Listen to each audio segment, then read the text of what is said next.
Good day, all. Hello, hello, hello. Welcome to Tea with G. I'm sitting in my office rather than in my little studio set up up front. As you can see, I love plants and candles.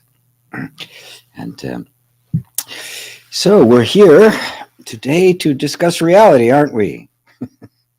It's a nice way to spend an evening or an afternoon, or in my case, a morning. It's what we're always talking about.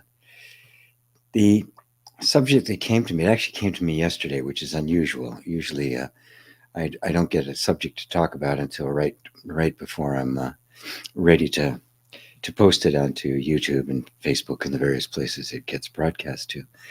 But this is a question that has come up many, many times, that people who have embarked seriously, sincerely on the spiritual path, maybe have been practice meditation or self-inquiry, can find that they say, well, what happened? I don't want to do anything anymore. All I want to do is meditate or do the self-inquiry. I really don't have any interest in anything any longer, and it's a bit disorienting and concerning. And there's kind of this idea that maybe, well, that's it. Is this what life is like? When you're spiritual, and this can be exacerbated if somebody's had some kind of a deep insight, something that has really kind of penetrated the clouds and sunk into your heart, that it is going to have a transformational effect. This is inevitable, and of course, this is what we want. The spiritual insight it doesn't just stop with the head. It begins to do a kind of an alchemical transformation on the entire sense of self, on our entire sense of identity, and this will be going on really for good. I mean, it's just always going to go on as long as there's a human body here. There is a point at which you're so used to it, and it's no longer disturbing, that there's a sense of equanimity that runs throughout, even when something pops up where there's like this, a major shift in the sense of identity. Remember, your sense of identity is created, right? It's created by life itself. The sense of identity is something that is invented by the nervous system, I guess you could call it that, in order to explain everything that's happening, to give us a point of reference, right? The human being needs a reference point, whereas the true self doesn't. It's the only reference point there is, and it's not a point, it's everywhere simultaneously. Now, because that sense of identity is something that is being created spontaneously in reaction to the environment, it is not stable. It is not something that you can count on. And we've all had the experience in our lives, as we've gone through our lives, that we've had different changes, right? I mean, all of a sudden, you're a 10-year-old kid and you simply don't want to play with the same toys that you used to play with, right? And of course, the big one happens at puberty, right? Where suddenly we got a whole different set of things that we're interested in, right? And this happens, and whenever any kind of change in the environment happens, there's a shift in the sense of identity that takes place, right? And it's got to, right? Because that's what it is. The only mistake we make is thinking that somehow this sense of identity is something fixed. It's who you are. It is the reality of your being. And for most people, that belief will last their entire lifetime. We've all spent many, many lifetimes believing that. And it's very fortunate, auspicious, an enormous blessing when you get into a life, a particular lifetime, when something comes along, a book, a teacher, an audio, something, a word that begins to awaken consciousness, the consciousness that becomes aware of the identity as a shifting persona and not the reality of your being. Now, when that happens, and even a little bit, right? The alchemy is, I mean, the serum's been injected, right? It's going to be doing its thing. You can't unring that bell.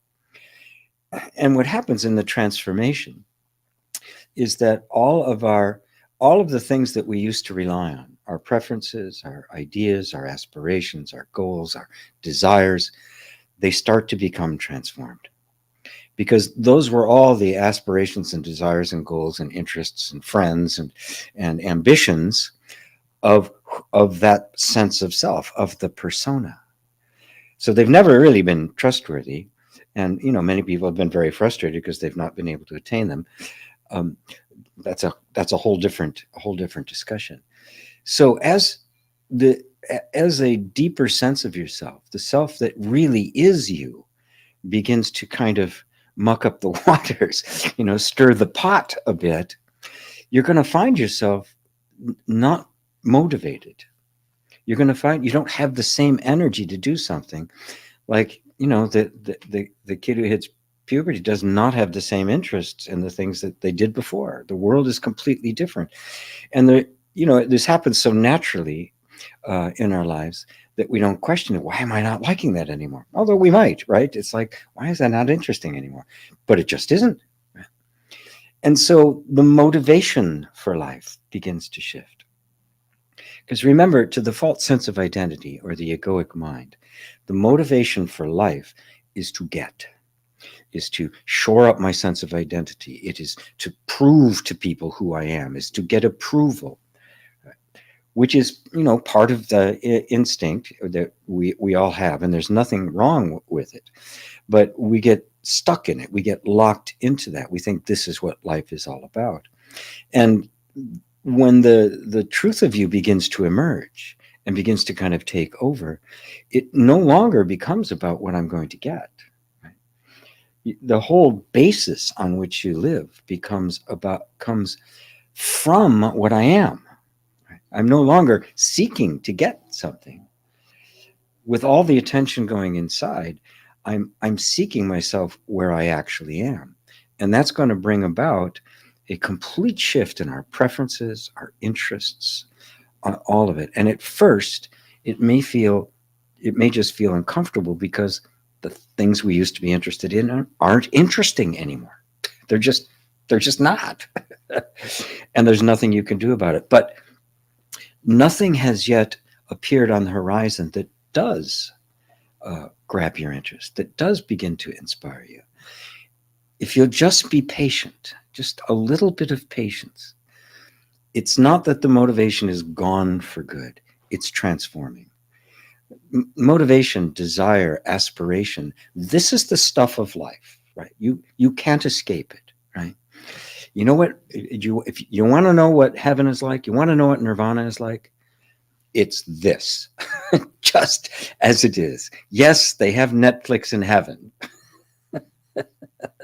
because this is actually it. It's just your relationship with it all completely changes. You're not seeking to get anything from it. The motivation becomes pure love. It is the energy of self-expression. I am giving myself to my perceived world. I am no longer trying to just acquire things to shore up a sense of incompleteness. I'm living from my incompleteness. Excuse me, I'm living from my completeness. Right? And from that perception, what does the world look like? What does the world look like to someone who is secure in their own value, their infinite value, their uniqueness, their wholeness? Now, that's not something that becomes immediately solid in us, ever, right? Even those who in this lifetime have had that final awakening where it is so solidified that nothing can knock them off center.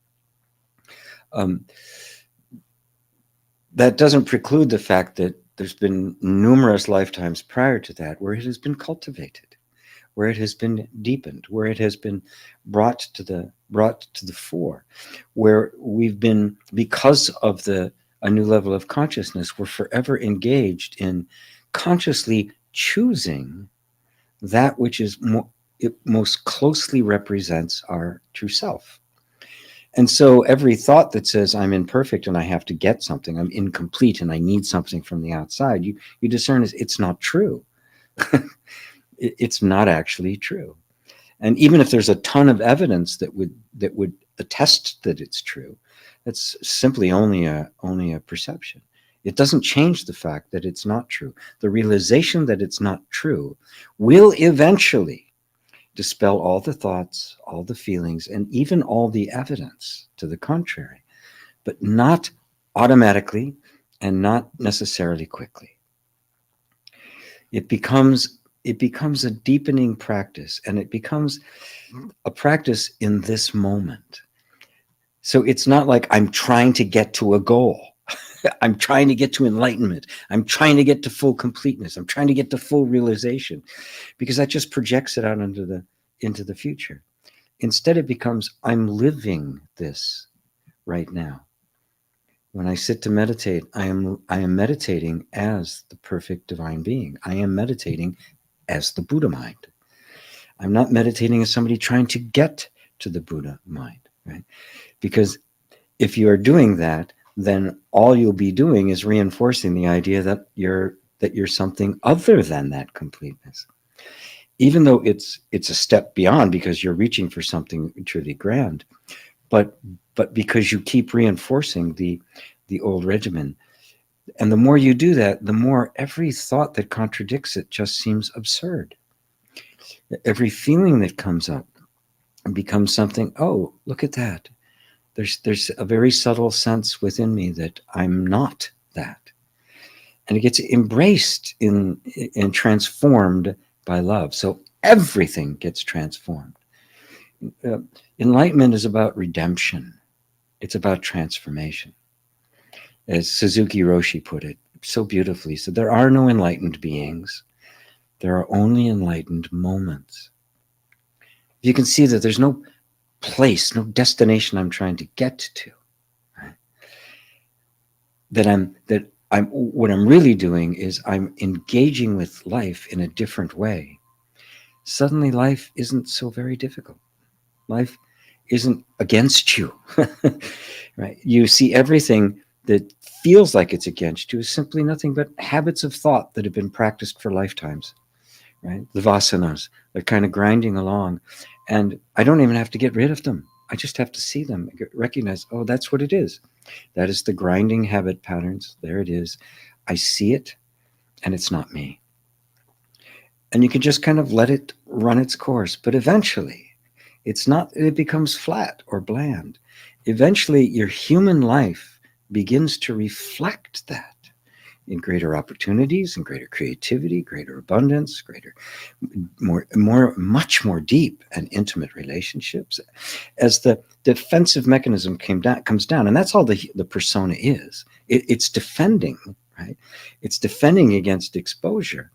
But as that comes down, and there's nothing left to hide, there's nothing that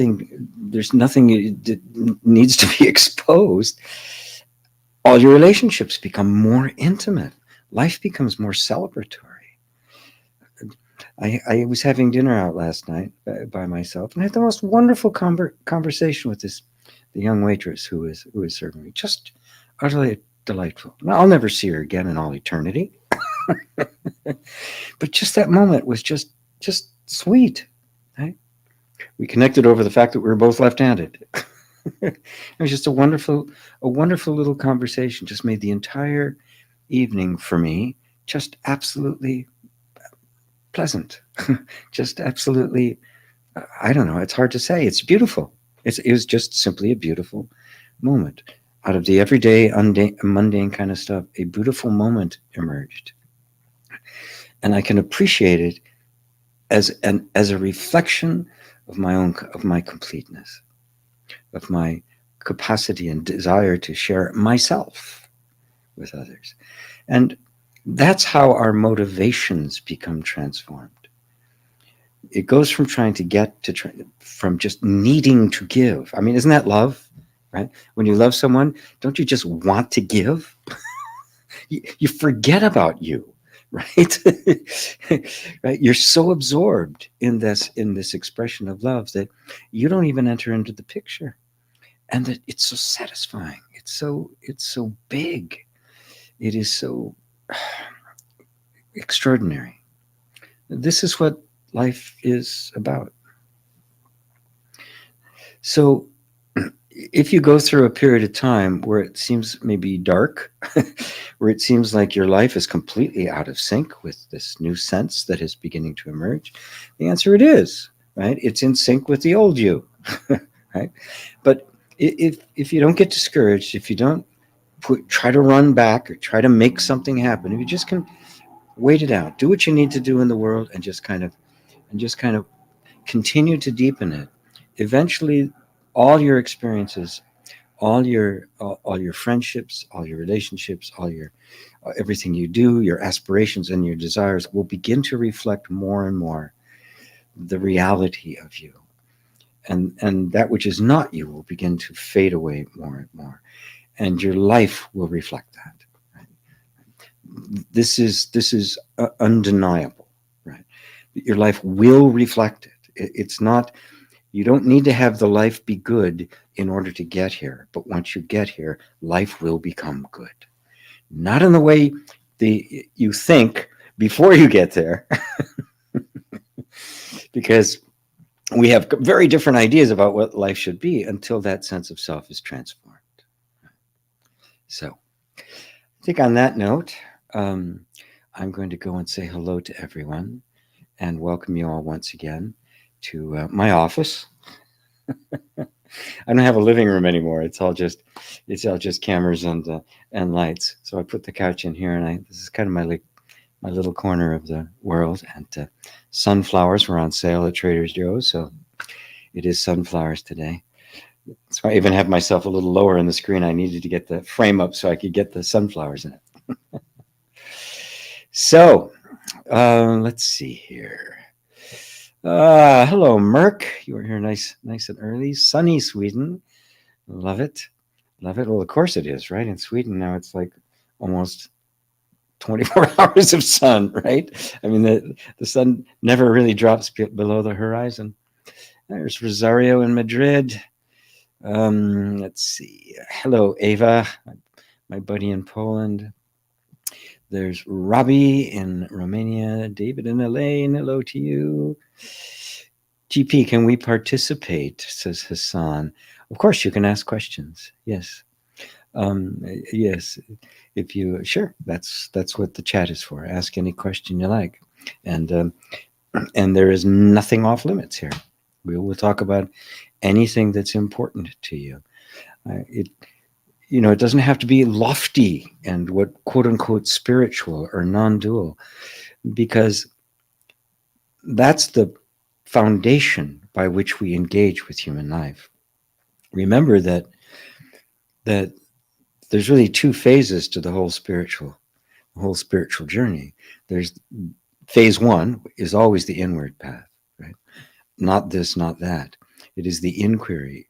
It is peeling away the sense of identity that isn't you, so that it can be naturally replaced by the sense of identity that is you. Or rather, an invisible force begins to be constantly molding the sense of identity. It no longer is something that is hard and fast. I am no longer this. I am constantly showing up in different ways based on the circumstances, and I'm none of those. And seeing that, there's the sense of liberation, but it doesn't just liberate you from the false sense of identity. It liberates your whole human life. And that's the second phase, which is the outward facing path. This is Vedanta, this is Tantra. And it becomes, how do I now engage with human life? How do I embrace human life? Not as a mistake, not as something I have to get out of, but as the very manifestation of this being that I am. And where is in my life is it out of sync with that? And how can I bring loving awareness and compassion and tenderness to that and to myself? How can I now allow all the aspects of me, my desires, my aspirations, my ambitions, my interests, my relationships, to all begin to reflect this? Because that's all part of human life. Nothing is transcendent. Nothing. The transcendence always takes with it everything else, right? It doesn't. It's not an escape from. It's a subsuming of, so that your life reflects it. And of course, how else? If the sage didn't reflect, the life of the sage didn't reflect it, who'd be interested in this, right? If it didn't come with joy, who'd care? Who would care? Nobody seeks enlightenment to be miserable. Buddha himself said, without joy, enlightenment is meaningless. Right? And that joy isn't just a contentment in adversity. That's there too, but that contentment transforms the adversity. It turns sickness to health. It turns poverty to wealth. It turns hate to love. It turns sadness to joy. So it's both sides of the coin, always. So ask any question about anything. That's, I guess, where I started with all of that. Oh, so Carl, hi everybody. Carl in Ireland. I'd like to ask you a question live. Yes, well, yes, you can, of course. Carl, hi GP. I've started to have longer periods of being able to feel and just be the presence of my true self. At the same time, autoimmune disease has flared up. First time in 6 years. Any clarity? Yes. As you are being able to feel, that is a power that brings up the energy, the underlying energetic pattern that is the source and substance of the illness. Again, whenever I talk about physical illness, I must point out that I'm not a doctor. I cannot diagnose. Everything I say about that in terms of healing is energy healing, an experimental thing, try at your own risk kind of thing. But in my experience, I have seen that what surfaces as a symptom on the physical level is actually the appearance or manifestation of an energetic disruption, a disruption in the natural flow. The natural flow of the Tao is health, right? That's the natural flow of the Tao. And when it isn't, it just means, okay, there's some place where I am still identified with it. Now, you don't have to go digging. This isn't a witch hunt. You don't have to go, okay, what is it? What is it? What is it? I've seen people do that, right? Kind of dig into it and use various healing techniques to do that. I've got to uncover this trauma. There was a point, back in the 80s and 90s, when all of the, when the positive aspect, when the relationship between mind and emotion and experience was really coming into the mainstream. It's been around forever, but it's been coming into the mainstream. There was this tendency, kind of a new agey kind of thing, to put a smiley face on it, right? That all I have to do is keep my thoughts away from it, which tended to just add to the suppression of the stuff that was under the surface. Then the pendulum swang. And like around the 2000s, even though on one hand you had the movie The Secret and everybody was still clinging to the idea of just trying to suppress the other stuff, there was a growing understanding of trauma and the kind of things that happen to us that create these energetic patterns in us that give rise to various kinds of illnesses, both mental and emotional, financial, all aspects of our lives. And then then what happened was we became, okay, I've got to dig up all these traumas, right? And now the other part just got completely ignored.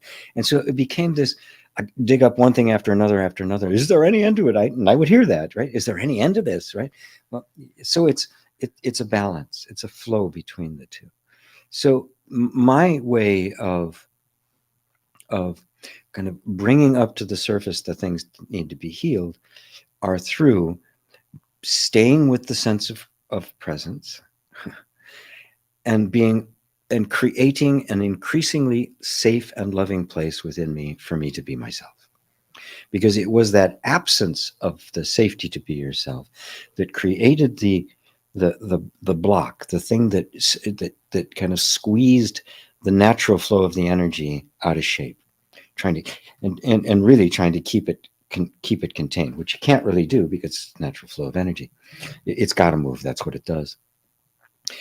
And so if it's kind of like, you're bringing it to the surface by pouring in so much love that it doesn't need to defend itself anymore, and this stuff will come to the surface. So what I would say is, regard every single bit of it. Of course, take care of yourself.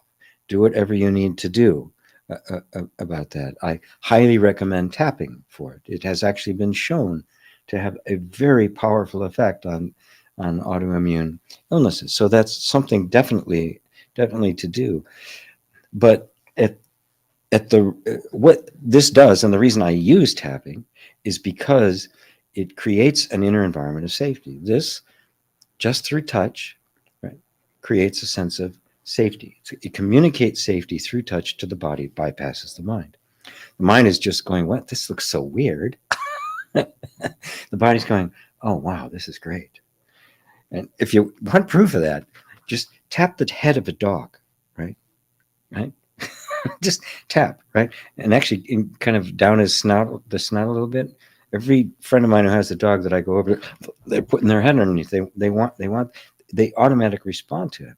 I haven't found any other parts on dogs that are that sensitive. So it's a very real thing, but it isn't the palliative or it isn't the cure, right? It creates the space. It helps create the space. It is the space that lets this all come up. So you stay with that sense of your own presence and recognize that it is this presence that is going to bring anything unlike that presence to the surface so that it can be healed, right? So that energy can now transform. It doesn't just go away. It transforms. It transforms from the distorted version of itself into the genuine natural flow of itself. And that's what we call healing, but that's really a misnomer. It's a reestablishment of normalness. You've realigned yourself with the Tao, and the Tao is correcting everything it needs to correct. You just take a couple rocks out of the river, and the force of the river will do this. Will do the rest. So, so the fact that it's flared up, just move closer into love, and notice any kind of emotional reaction you have to it, any kind of self-criticism that might be there, any kind of self-judgment, any kind of other stuff around the actual physical symptoms themselves that are derogatory about you in any way, and just notice that that's just the accumulated patterns, right? It's all your fault. If you'd already done this, then this would have been okay. And you go, oh, it's not. I'm not to blame. This is all just the functioning. So I can let go of the judgment. I can let go of self-criticism. I can let go of, even if I did do things that would have caused this, I didn't know better. So I can let go of that too. I'm not to blame. It's not my fault, right? And notice how that just brings more and more and more love to it, so that you can let it find its own way to heal. We don't have to force it, right? Again, as I say, if there's medication you have to be on, please don't stop doing that. On my advice, this will work with or without medication. You don't need to do anything other than what you're doing in order for this to be effective. Love is capable of penetrating it all, and that's what this is all about. You're awakening yourself to the lovable you that has never been sick. The self can never be sick. Reality can't be sick. The infinite cannot be sick. The sickness is an imaginary opposite of the well-being that is your true nature. And when you get closer to that true nature by simply being with your presence, it's going to definitely bring to the surface everything that is not it. And this is what we call healing. So hopefully that helps you, Carl. And anybody else that is that might have that a bit of a struggle with stuff like that.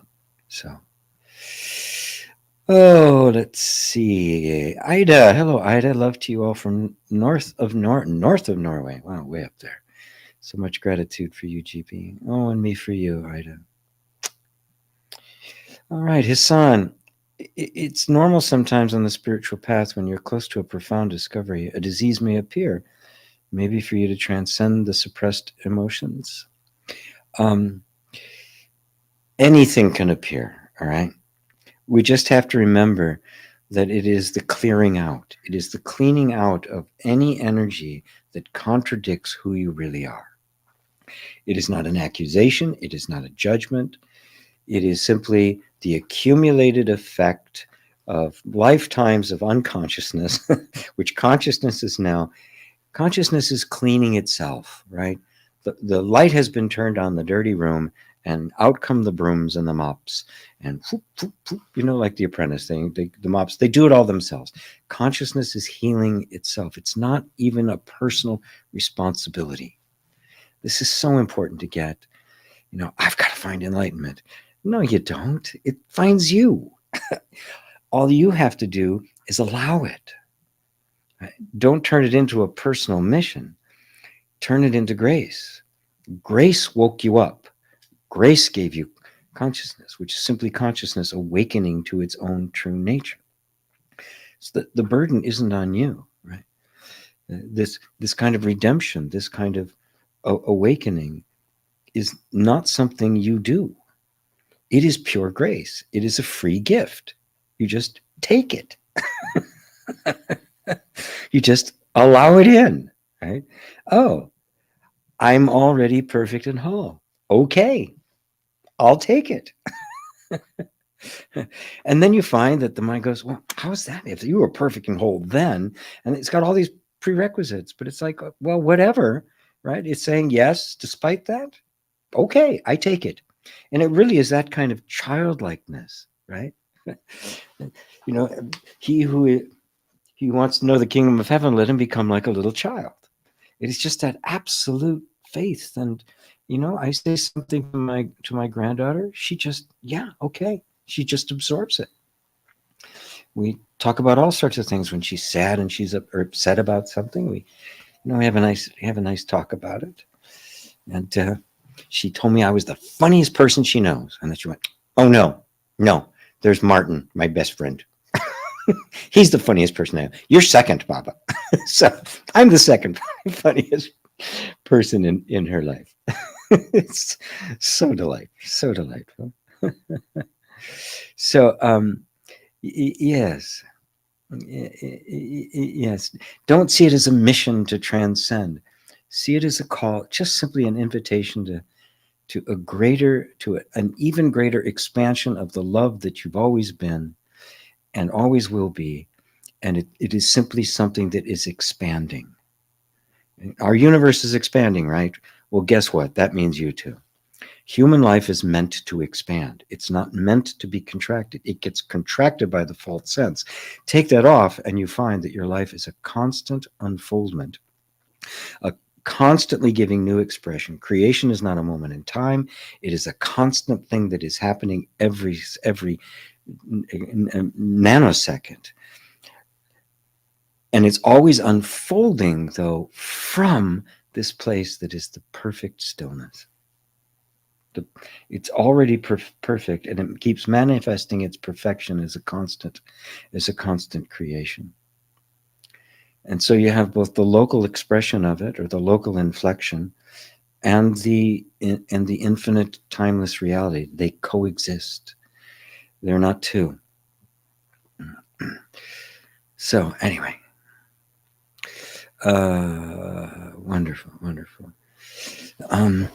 Kakwenda. I hope I said that right, but I think I got it. Hello, GP. Hello to you. Jennifer. Hello, Bob and everyone. Hello, Jennifer.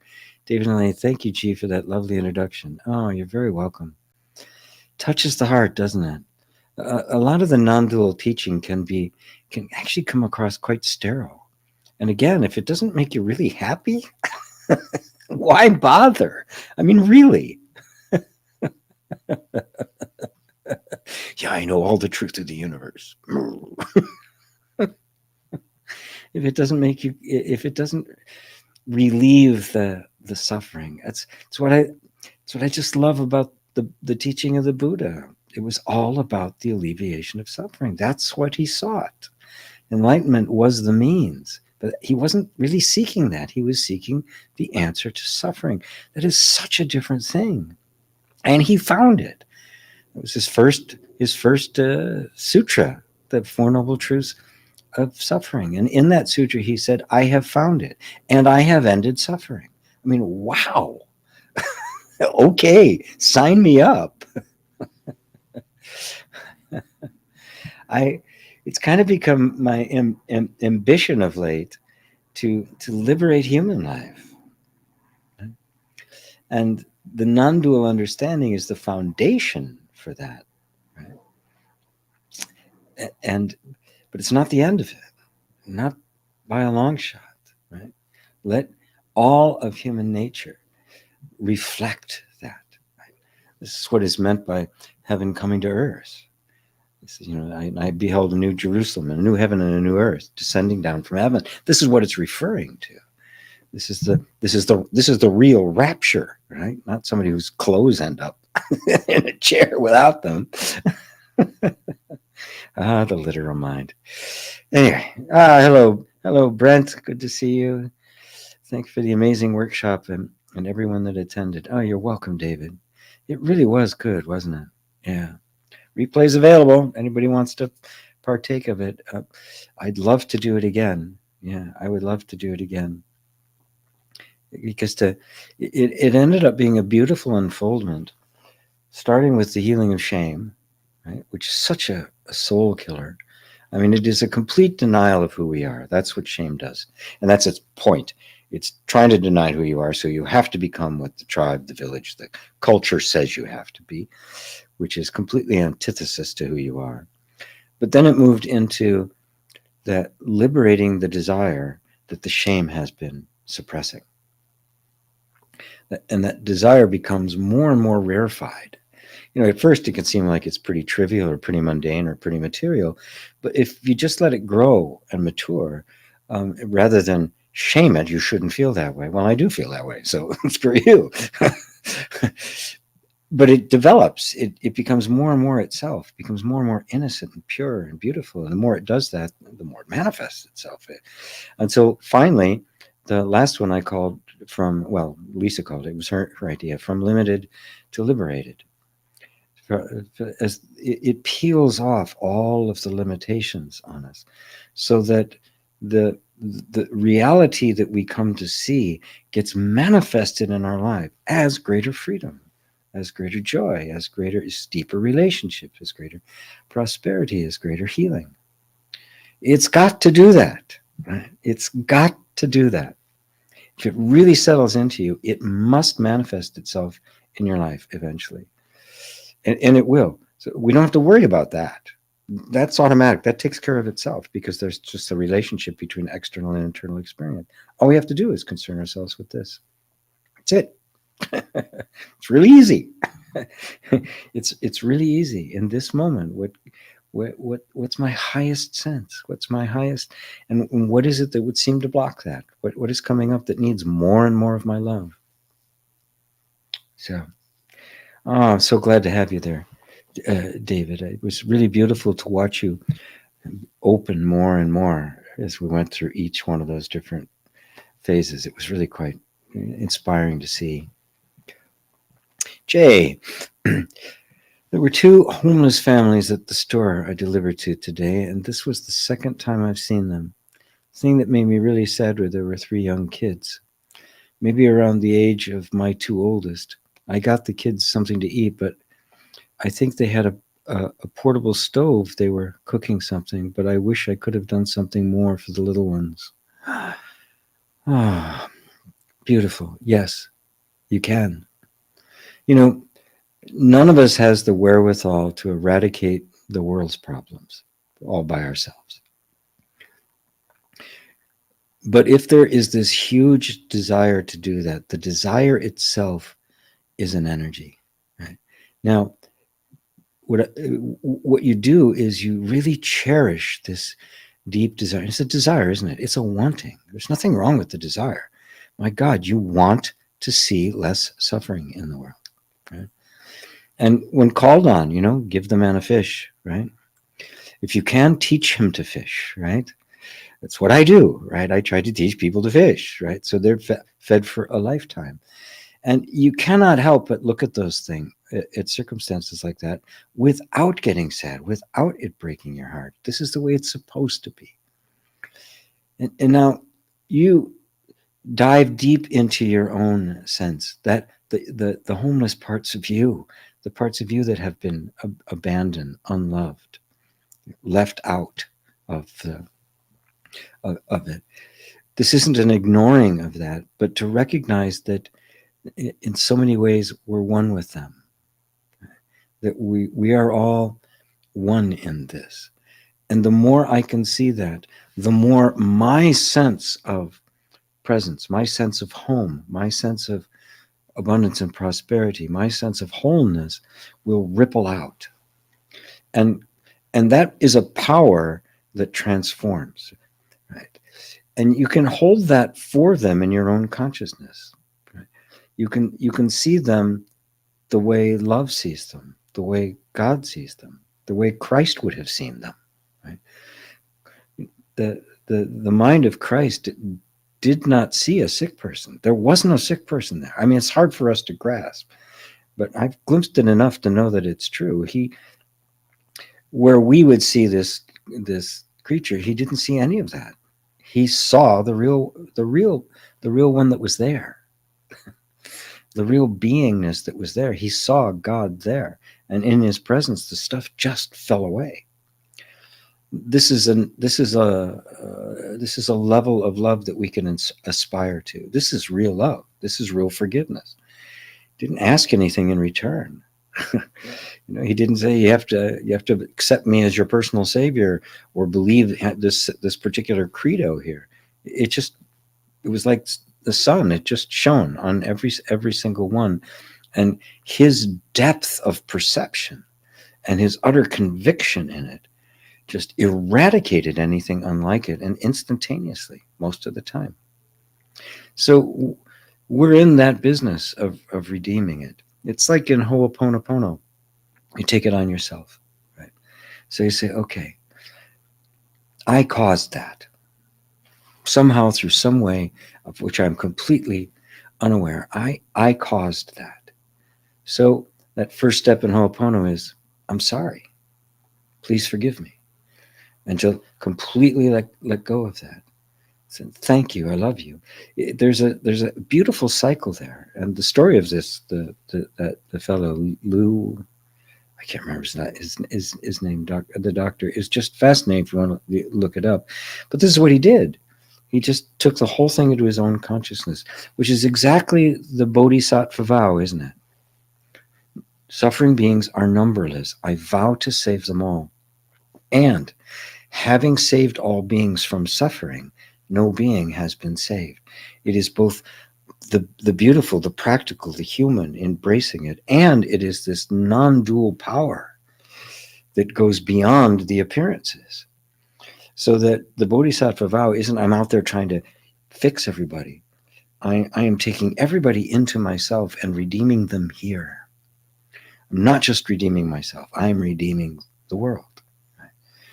When Christ made this remarkable statement, he says, in the world you will have tribulation, but be of good cheer. I have overcome the world.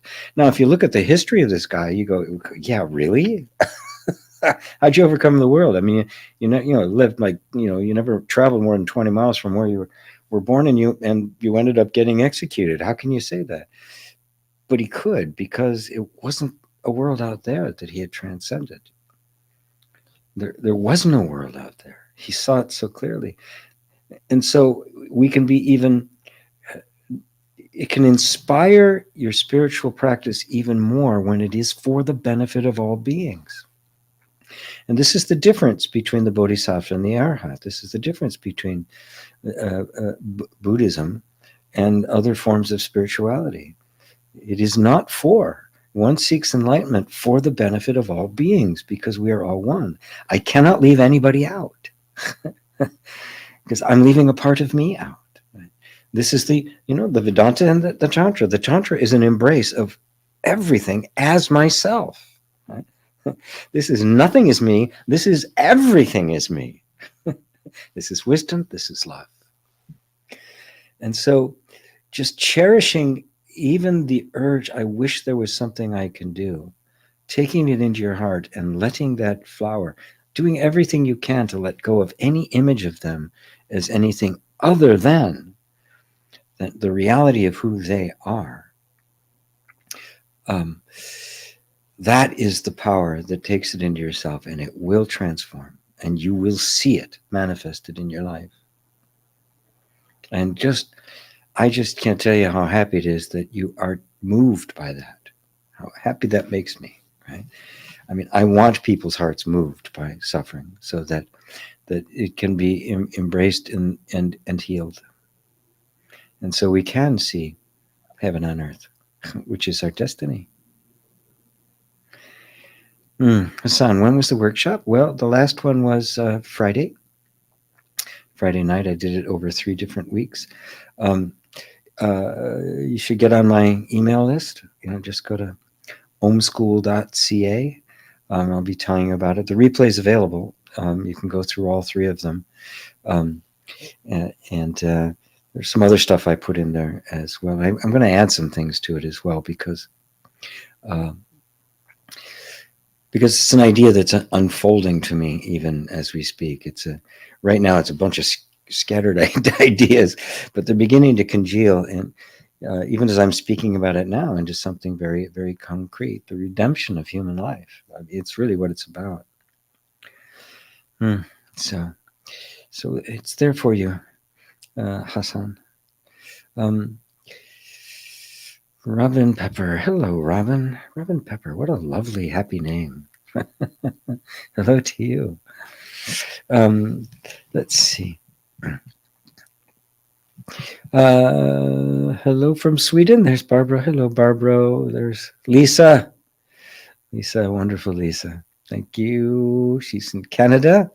So I'm going to ask a question in person on the live stream. No, that we can't do here. The only time I do that is when I'm doing a workshop and the like. Here is just the chat. So yeah, I do have to keep those separate, or I'd be inundated. So Anna Villapando. Villapanda. This information is helping me a lot. Thank you, because I'm always trying to bring up traumas to heal them, and it's exhausting. Yes, you don't have to, do you? They're there already, right? You don't have to go digging them up, go looking for them, right? Instead, sink into your wholeness, sink into the, focus on, why are we digging up the traumas? Why would we do that, right? Why would anybody want to do that, right? Well, the only reason we want to do that is because we want to be free from the chronic suffering, the suffering that keeps coming up, the habits that we can't break, the relationship that we keep getting ourselves into, the problem that keeps, right? That's why we want to dig them up. The best way to do that, right? Because in the digging, you find that if you're digging, the focus is so much on the trauma and the misery that it just seems to compound. It's actually creating more trauma. I mean, the relief of the trauma is as traumatic as the original event itself.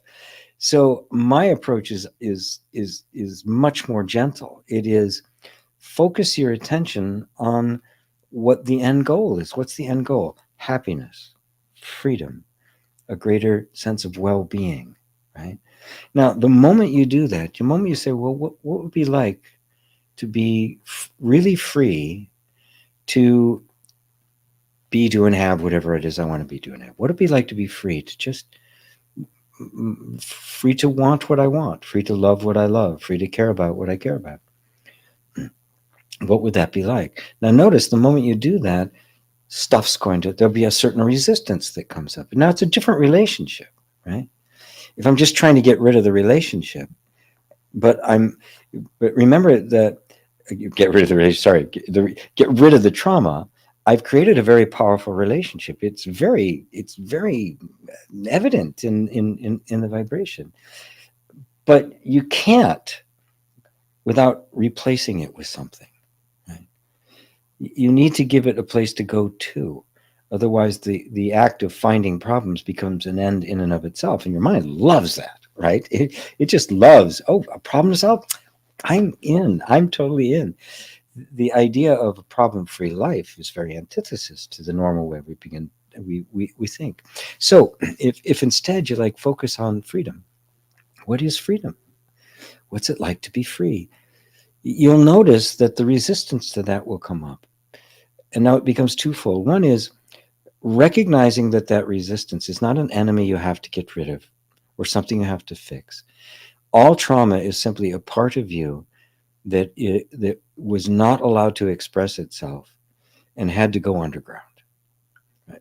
It couldn't run away from the danger. It couldn't fight the danger. And so it just suppressed the fear and the vulnerability and all of that sort of thing. So all it is a part of you that needs more love. That's all it is. And if you look at it as such, and just the natural functioning of the nervous system, it will cease being such this harsh enemy, right? You know, the lion will become a kitten, right? That which looks like it's trying to mess up your life will become, no, it's been trying to protect my life. This is the only way it knows how to do it. So I can now be grateful for that. Now, it's simultaneously, so now, right now, you now have established not a relationship of conflict or antithesis, but of love, of acceptance. Oh, this is what it actually is. Now, if on the other hand, you keep giving more and more time and attention to our natural desire for freedom, our desire for expansion, for growth, for self-expression, right? And you let it be there, and just recognize, yep, there's resistance to this, because in the past, whenever I did that, whenever I did reach for the shiny object, wherever I did express myself, I got hurt, and it doesn't want me to be hurt. But what if I can just hold to this, be with that, and show it that, see, nobody's hurting us. It's okay. You can let down the defenses a bit. And this is where tapping helps. It tells the body that it's safe. And so the defenses begin to come down. The more that happens, the more real the desire for freedom comes, in whatever form that means to you. And the more cooperative this becomes. The resistance becomes less and less. And as it becomes less and less, your capacity to allow in more and more of that love and all the stuff that goes with it becomes more greater and greater. And now a little dance begins to take place. A reconciliation takes place between our desires for expansion and growth and our deep need to remain safe in the face of the assumption that if I do actually reach for something beyond where I am now, I will get hurt, because it actually did happen in the past. So it's not stupid. It's just stuck in the past. It doesn't know that the war's over. It doesn't have to do that anymore. And the more you fight with it, the more it's convinced that it does have to do that, right? Because it's the same thing. But the more you love it, right? There's nothing that doesn't respond to love. So I often refer to this as a rescue dog. It's just self-protective. And so there's nothing that doesn't respond to love. There's no defense for love. There's no need for a defense to love, is there? And so this is what happens. This is the process. I call it inner reconciliation. Call it whatever you like, right? But it is just so. It's liberating your heart to want what it wants, to dream, to aspire, and to reach for the depth of you, right? And the capacity to express that depth in your human life right here and now.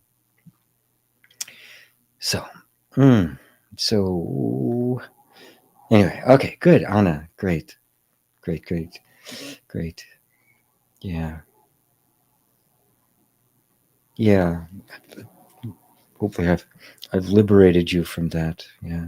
Check out some of my other courses and like this is the approach I take to healing. And the healing starts long before the trauma is finally relieved. It begins right now. And that healing actually is what tells the nervous system it's okay. You can let this go. And it goes, at last. What a drag it's been holding on to that. You'll feel the relief as your whole body goes, thank you. What did Jennifer say that Lisa's responding to? Lisa will respond to people with questions about courses and things like that. You can even talk to her one-on-one. She is my partner in Om School and my confidant and my great help. Roberto, so good to see you. You are on the southernmost tip in Spain. Wonderful. Wonderful. Let's see. Hello, Karen. Good to see you. Good to see you. Lisa's asking a question. Question about alleviating suffering. Would you say that there's a form something? There's a from something rather than to something, like enlightenment. Yes. Well, it's a matter of emphasis, right? When we seek enlightenment, we're so used to especially when something dawns on us like that, and we begin to feel the weight of our bondage, and our appetite for freedom becomes quite acute. I want freedom, which means, of course, that that sense of being constricted becomes more obvious. There can be a tendency to define that freedom in terms of freedom from. I want freedom from lack. I want freedom from pain. I want freedom from a common illness. I want freedom from getting the same man over and over again. I want freedom from this boring job, right? But as you do that, and of course the desire for freedom is real, but it focuses attention on the from.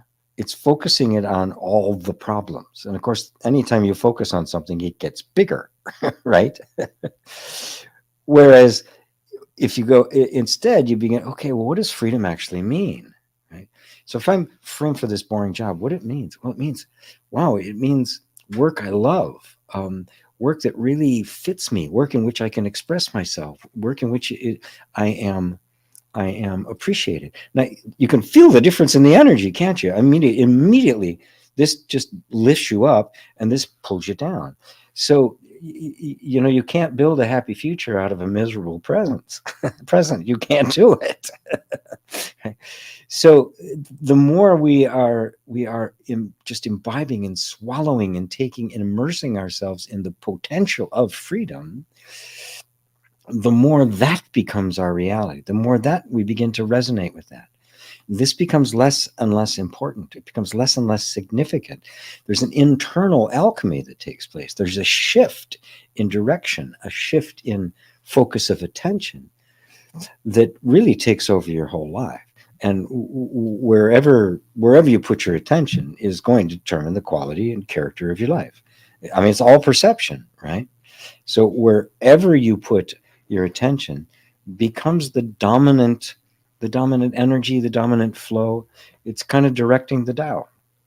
So this isn't an avoiding of these things. It's just recognizing that I'm really after freedom for the fruits of freedom, right? And not just to get away from this and go where, right? If I'm thinking more about where I'm going and less about where I'm at, right? Well, I'm starting to build the happy present, right? Out of which that happiness can just continue to unfold in new and different ways. It's not static. It doesn't stop. It's not like, okay, I got this, I'm done now, right? It's like there's a satisfaction there that then wants to expand more. And this doesn't mean you're forever pursuing in the sense of, I got to get it, I got to get it, I got to get it. There's a sense of contentment. There's a sense of oneness with life, recognizing that while you are absolutely complete and perfect, that completeness and perfection is forever unfolding itself in form after form after form after form. Beethoven didn't stop after the first symphony. Well, there it is. Boy, that was good. Yeah. Or the fifth. Oh, the fifth. What could be better than the fifth symphony? I mean, it's like it's perfect. It is a perfect piece of music, right? I mean, it's like if I'd done that, I'd gone, I'm done. Well, I mean, but not him. No, it's like, what was next? The sixth, the seventh, the eighth, and the ninth. It's just, my God, it's glorious. And he was working on a 10th when the body said no more. Right? Kind of the way the way it happens. So it's not as if the fifth wasn't perfect or the first wasn't perfect. They were. They're masterpieces. Right? But then there's the next perfect thing. And so it's from perfection to perfection. It's not a striving for, it's an expression of. And so you have all that energy of evolution and flow of life and your progress in your life and at the same time, there's this absolutely solid, unmoving, timeless foundation. So that it isn't just that. It isn't just Shiva's wheel. Shiva's wheel has a hub. And that hub is the reality of you, but that doesn't discount or diminish or get rid of the wheel. It's just you now can watch the wheel from your very quiet, unmoving place. Lovely, lovely, lovely, lovely, lovely. Lisa, hi David. Thank you so much for being there with us on Friday. Says Lisa, TP, how do you deal personally with another people's projections and accusations? Yeah. Well, first off,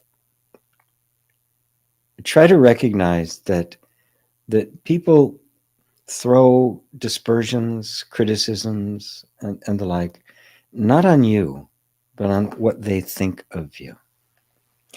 Now, there's a humility that can be there, that you can go, they say this about me. Is there any truth in it? Right? Now, you can take that as anybody who wants to, oh, yeah, I really did screw that up. I could have handled that a whole lot better. And that happens all the time. That happens to a sage, a fully enlightened master. That happens to, oh, I could have done that better, because there's no place for guilt or shame about it to connect, right? And out of a sense of guilt or shame will become a resistance to it, an anger about it, a defensiveness, or take it in as a self-criticism and, oh, it's really true and I'm really bad. Both of those are missing the point. So the first thing is to recognize that, first off, who I am, the way I appear, the way I am in the world simply may not jive with them. And you can either take it as, yeah, well, we're just not, we're just not there, we're not going to be friends, right? Because we're just not, we're just not simpatico, right? And if somebody else thinks that you should be the way they're expecting you to do, you feel that as an energy. And if that's the case, there's not much you can do, right? Except love them, right? Because they're simply not seeing you as you are. Because if they saw you as you were, they'd love you, right? So they're looking at a projection of you. Now, there's nothing you can do about their projection, right? And in most instances, you just have that energy will kind of make you head different directions, right? And they'll be out of your life. Sometimes it's at your job or someplace where you can't, you just can't walk away from these people. But when that happens, the benefit for you, the invitation for you, is to look inside and go, okay, well, what's stinging about that, right? Because obviously people are going to project. That's what they do, right? They're going to make accusations. They're going to say things about me. There's nothing I can do about that, right? So if I spend my time trying to get them to not do that, forget it. It's endless. As Ramana Maharshi once said, well, two choices. If you want to avoid stepping, stepping on all the sticks and stones, you can, one, either cover the earth in leather, or you can wear shoes. So in that case, you can take it really and make it into, well, thank you for that, because it's invoked in me some kind of offensiveness or resentment, or just a fear, or and whatever the feeling is in me, that's a sensitive part of me that I need to love more. Okay, something in me is reacting to that. Otherwise, it would just go right by. So now it becomes internal. It becomes a way of liberating myself from whatever it is that's reacting to them. And I keep doing that and letting it come up. My own weakness, it could be criticism my mother gave me, it could be anything could come up. But you just hold that part of you in a great deal of love, and there'll eventually be a sense of vulnerability or fear or something there that now gets redeemed by your love. And when that happens, the more that happens, you grow, you expand. And if they're sensitive, they'll see that and begin to harmonize with it. But if they don't, they may even react more and want to throw more stuff on you. But at this point, it's just going to, you'll be made of Velcro, or sorry, you'll be made of Teflon, right? You just water off a duck's back. It'll just, because there'll be no place for it to land. So be more interested in the fact that there's something reacting. There's a place for it to land than them doing it, because you're not going to stop that. So don't cover the earth with leather. Start wearing shoes. Beautiful. Great question. I hope that helps you, Hassan. It's a great lesson to learn. It really is. It is so liberating. And the beautiful thing about it is that when you do that, the very people that are just laying this stuff on you, you look at them with such love. There's just, because when there's no reaction, there's no button has been put, the button's gone, they can't push it. What remains is just this incredible love. Just like you just love them. And people do respond to that in some way. How do you deal with unconscious people? Same thing. It's the same thing. Love you, whatever it is that's reacting to you, right? So it could be like, they're unconscious, I'm not. Well, there's some arrogance, right? And that makes it stick. So, okay. How do let me free myself from that. Let me let go of that. Because the truth is, they and I are one. What's true about me is true about them. There's nobody ahead, nobody behind. There's no cause for that. There's no personal. I was gifted awakening. I didn't earn it. At that point, that just fades away. And again, even the unconscious, you just love them. I just want to love them. The way I love a dog, right? They're not conscious. They're not self-aware. They're just acting according to their conditioning. And somebody who has not been gifted yet with some degree of awakening is just their condition. They're no different than a rescue dog, right? And what do you do with the rescue dog? Oh God, you stupid ugly thing! You're dirty. I don't want anything. You don't do that. Oh my God, you poor thing! What happened to you? Boy, if we could look at people like that, look at the people in the prisons, and with that kind of equanimity and just utter love, recognizing that the prisons would empty. They would empty. So beautiful. Thank you, Hassan. Yes, may we suffer more than they suffer in our. Yes. Yeah. We want to end your suffering, and remember, the end. The Four Noble Truths of suffering are also the Four Noble Truths of happiness. Thich Nhat Hanh points that out all the time. It isn't just suffering. Oh, now there's no more suffering. Now what? Start smoking, have a drink. It's happiness. It's like life turns around. And so we use everything that life sends us as an opportunity to deepen that love. And isn't that what we want? I want to deepen that love. I want to be so loving that everything in my presence turns into love. That's kind of the meaning behind in Buddha's enlightenment, there's the story of the temptations. And one of those, Mara and an army of demons with fiery swords and arrows and all sorts of things come to throw it all at the Buddha, to basically force him off of his seat of awakening. And all of the arrows and all of the swords and everything, as they approached him, they all turned into lotus leaves and fell at his feet. That's what it means. The wise man builds a house out of the stones the enemies throw at him. Love, love, and more love.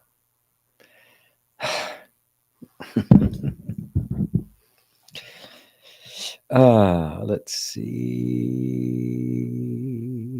I am you. Hi. How to stay in the presence when it feels unbearable? Oh. Yes. Well, sometimes it's not easy. Sometimes you need help. That's why I do private sessions. I do workshops with people where I can work with them, and that to guide you in it, right? Because sometimes it takes somebody there with you, holding your hand, right? Somebody made the comment, the mind's a dangerous neighborhood. Don't go there alone. This is why we need Sangha, we need group, we need a tribe around us. We need teachers, we need guides. It's part of the thing. So don't isolate yourself from that. That's what I mean. I do it every week. I do the looking class, which every Wednesday I make myself available to work with people one-on-one on this stuff. It's in a group setting. There are other people there. We create a beautiful energy of safety. But you can find out this. Go to omschool.ca. There's information there about it. Lisa might put the link in here for you. But I do it once a week. It's a monthly subscription, and every Wednesday I just make myself available for that. And it's a subscription because it helps pay for all of this, so I can continue to do this.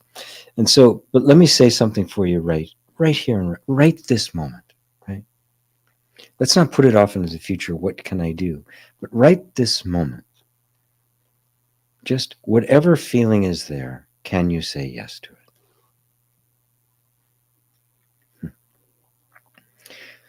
True enlightenment is just an the inner being just constantly saying yes, yes, yes. It feels unbearable. Yeah, it's a very powerful feeling. Right? Can you say yes to it? Right? It's here.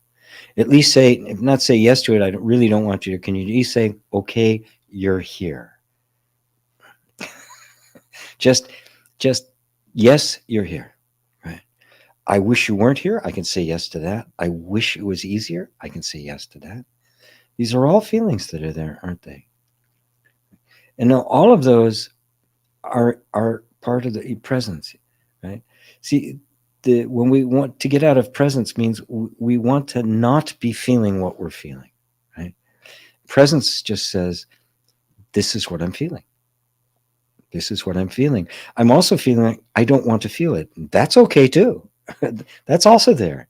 There's no such thing as an uncomfortable, as a suffering, miserable feeling coming up. That simultaneously there isn't at the same time the feeling I want to be free. Now look at what that is. The fact that I want to stay in the present. Why? So I can be with this miserable feeling? No, because I want to transcend it. I want to find the way to become free. Not free from it, but free to be fully expressive, right? Which of course includes being free from it. Right?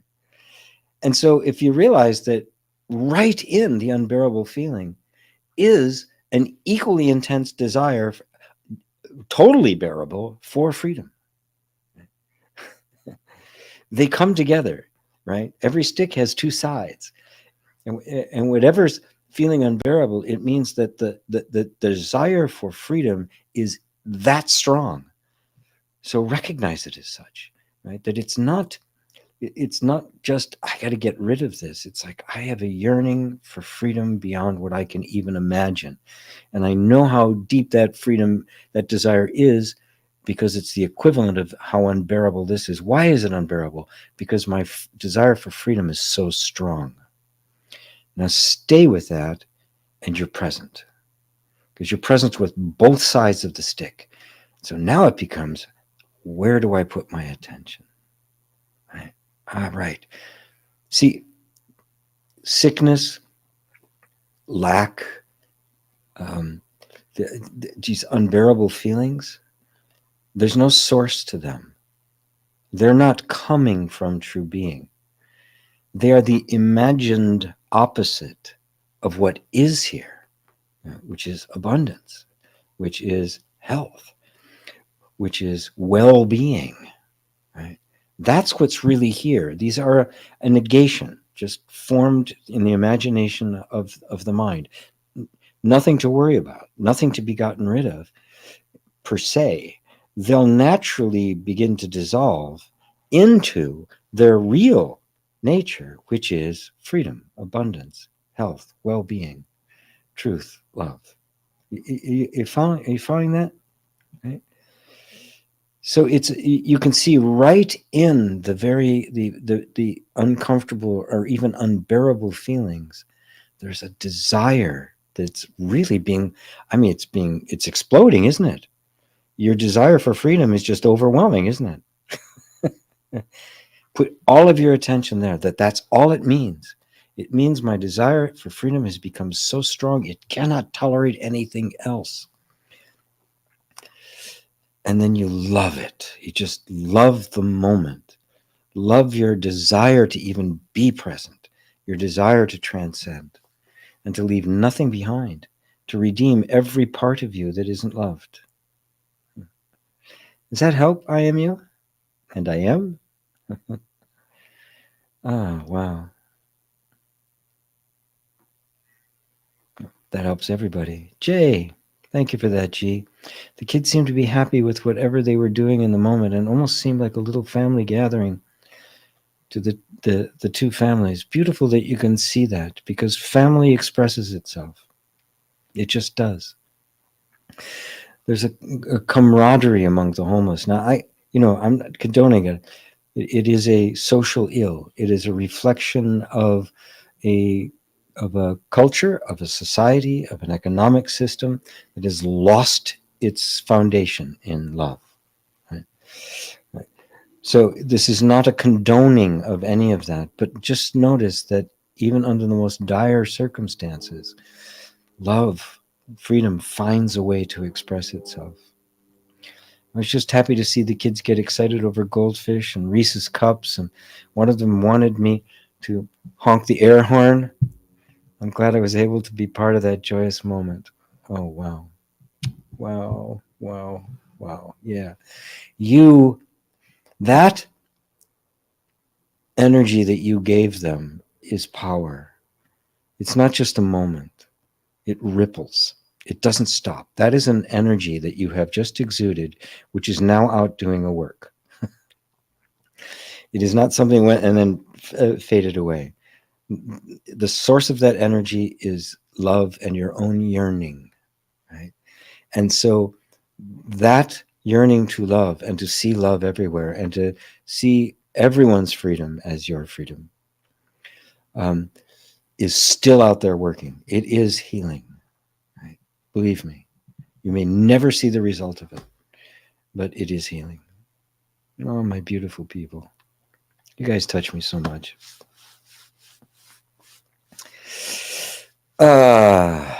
Jennifer says, "Oh, Lisa, oh, sweet Lisa, I dare ask you can let me know in your message." I'm not sure what that is, but wonderful. She's laughing. Thank you. Yes, thank you, GP. Great. True. Thank you. You're very welcome. Some people are mean and hostile. Putting on shoes, trying to cover the earth in leather. It's a good thing to remember. It's like, all right, I can't do anything about them, right? Except remember that there's no such thing as abusive and mean and hostile children. I mean, go all the way back. Imagine that same person 1 year old. And what happened to them? There's no such thing as a 1-year-old or a little kid. I was sitting in the park just yesterday. I was just sitting out there kind of enjoying the day. And this couple walked by, this couple, and they had a little carriage, a little stroller, and the kid was in the stroller.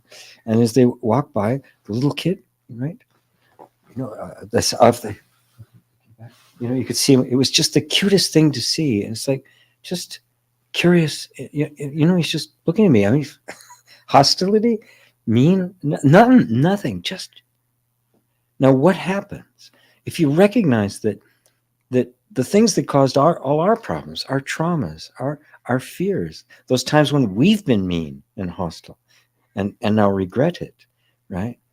The very conditions that caused that in us, that we are now conscious enough to begin to unravel, happen to them too, but they just don't have enough consciousness yet enough to unravel it. So until they do, I will be their consciousness. In other words, I won't react to them. I won't send back in kind. Love those who do not love you. Love your enemies. Bless those that curse you. Then you will be the children of my Father in heaven. And for Christ, the Father in heaven was love. And you will, and when you find you can't do that, now I know where my work is to be done. And thank you. Thank you. In that moment, you were my Zen teacher. Yea, as I walk through the valley of the shadow of death, says Jennifer, I will fear no evil, for thou art with me. Who's that thou? The truth of your being, the reality of your being, which it's not an abstract truth, folks. It's pure love. It is pure wisdom. It's not an abstract truth that we somehow, here's a truth, I'm going to apply it now. It is, it is me. I am this truth. The word is made flesh, right? You are heaven coming down to earth. You are the new earth and the new Jerusalem descending out of heaven, the city four square. It's you. You are that love. Hassan, yeah, without gurus, it seems impossible. Some beings are ready, like Ramana Maharshi, but the majority of us, yeah. And who knows what Ramana went through in several lifetimes that brought it to that point. We just don't know. Right? We can appreciate it, but don't let that be the measurement. It's, he was, 16, 17 years old? I'm not. So I guess I missed the boat. Next life, I'll have my little window of opportunity. How the awakening unfolds is as unique as every individual is. Every every human being story is the Buddha story. We just don't see the ending yet. We don't see our Bodhi tree quite yet, but all of it will eventually be seen. All of it was leading up to this. It's all been under the loving guidance of grace. Rupert Spira says that the unbearable feeling is already present and happening in consciousness, something like that. Well, yes. Again, the unbearable part, it becomes unbearable. It's just our way of living, right? It becomes unbearable because the desire for freedom, truth, love, well-being gets so big that this becomes unbearable. And the mind trying to deal with it thinks it's just something it has to get rid of. I put all of your focus on the freedom side of that stick, and it will do the rest. Stop resisting and hear where I'm stuck. Yeah, that's it. I am you. Thank you so much for all your words. Yes, this helps. And I will come to this course you mentioned. Very good. Very good. It's just replays now, but I'm looking to do it again because I think it's that powerful. Lisa and I have been putting together a thing trying to call the Deep Energy Cleanse. And it just hasn't taken shape yet, but maybe this is kind of a foundation of it. So welcome. How to manifest wealth in my life. Find the true nature of wealth. If here's what happens in the whole law of attraction thing, and it's not that it's not true. I mean, yogis have been practicing this stuff for thousands of years, right? The thing is that we, in our modern time, the modern mind is so focused on the result that it creates nothing but suffering, right? In between, right?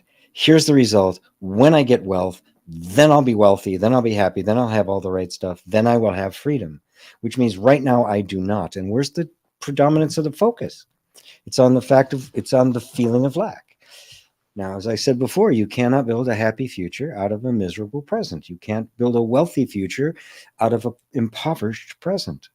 So the tension has to go off of the manifestation, right?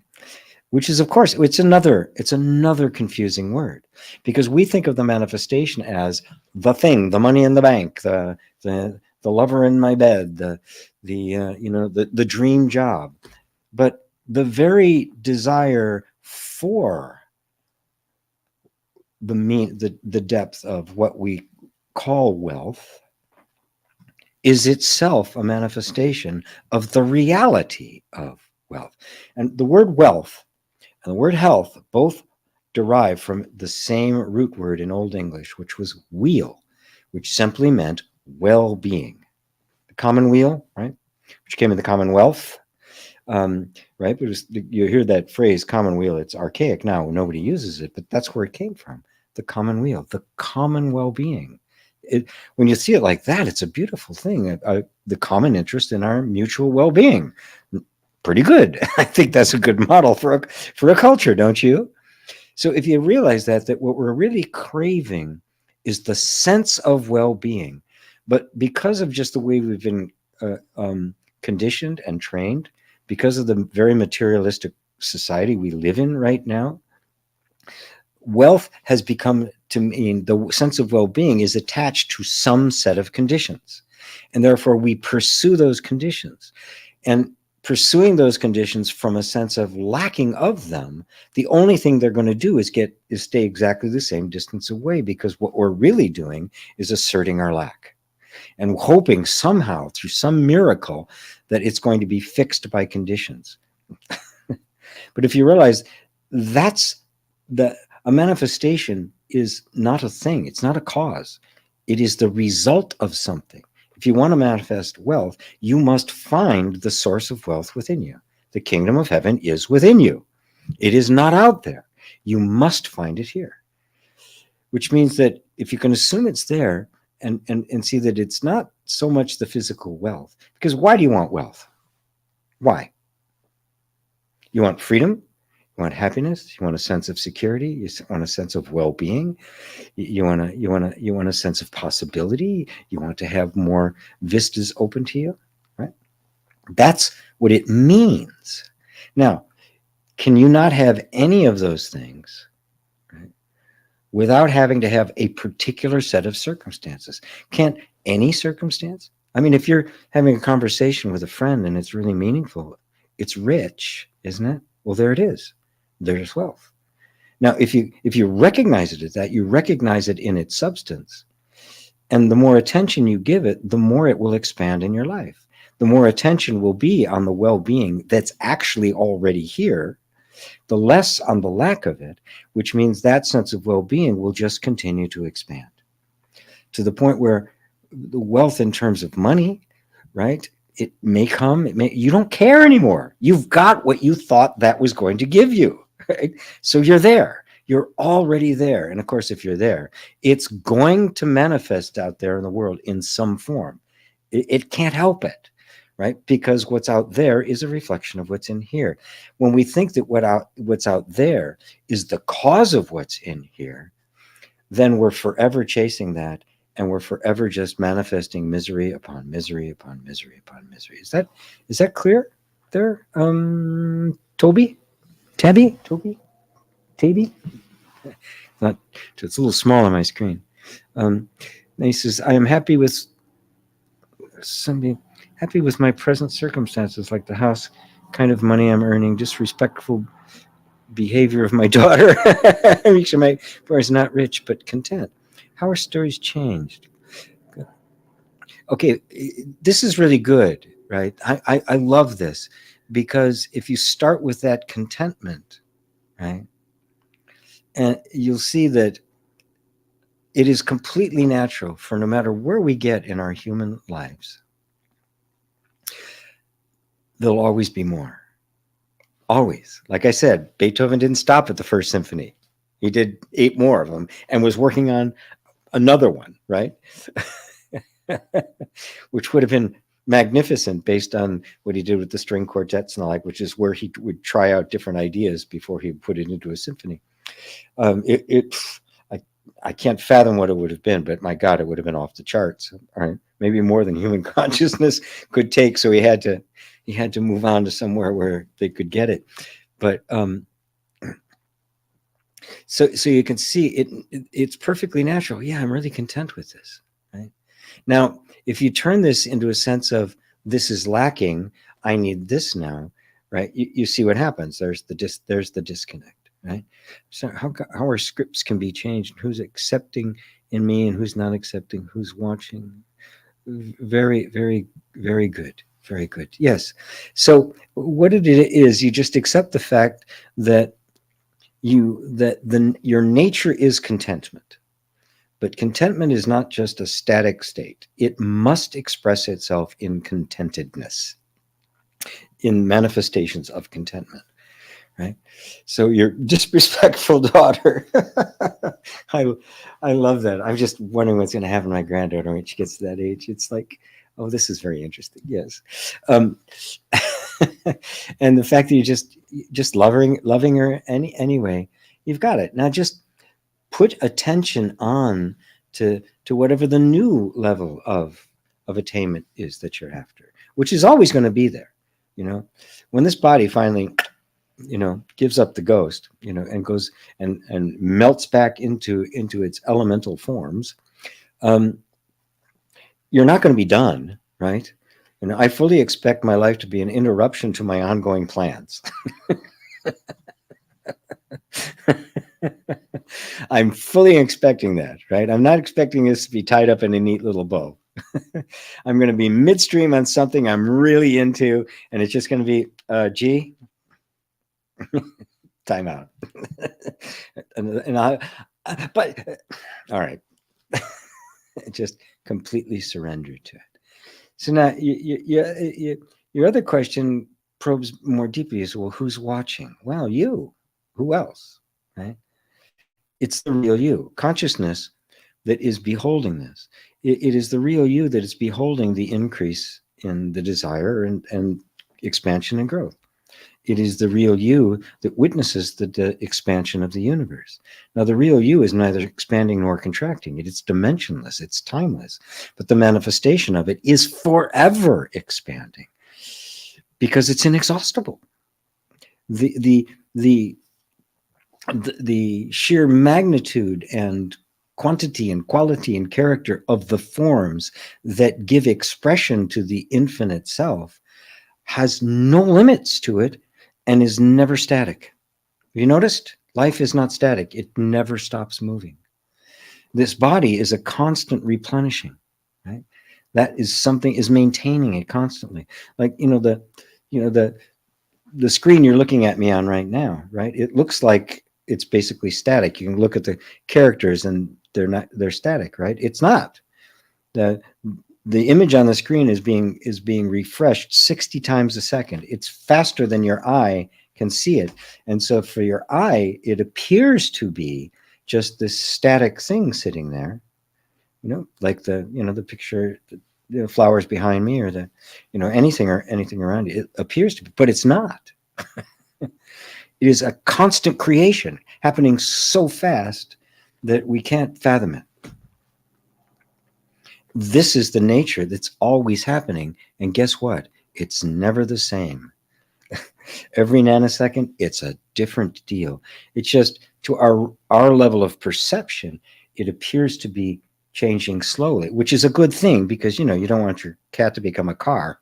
We want a little transformation there so I can follow it, right? And so there is some Buckminster Fuller called pattern integrity to it, but it's in and you see, oh, after a while I go, oh wow, that's different now. Oh look, I'm different now. Oh look, I want different things now. So if we embrace every bit of that as part of the unfoldment without losing touch with that isn't unfolding, right? Because if we get all wrapped up in the manifestation, right, now we're stuck in the chain. We're on the edge of Shiva's wheel, and we're spun around. We're going crazy, and it feels like it's chaotic. If we just get stuck in the absolute, I'm just this and nothing else, we're completely disconnected from the manifestation of love. So now, if you go deep within yourself and you see, this, I am the unmoving center that is giving life to all of this. This is all me.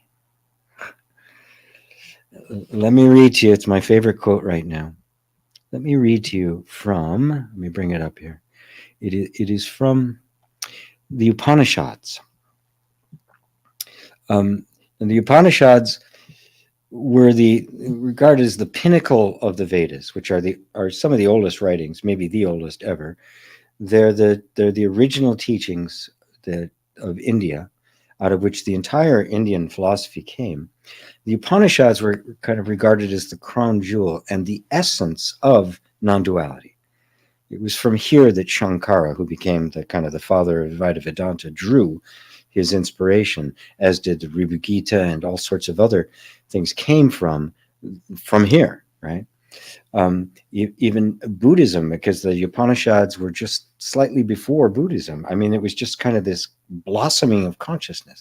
Anyway, this is what it says in the Upanishads. And the he that it's talking about is Brahman. And I'm going to substitute I because I think it drives the point home. Brahma, the creator of everything, the universe, all universes throughout all time. It says this: then I realized I am indeed this creation, for I have poured it forth from myself.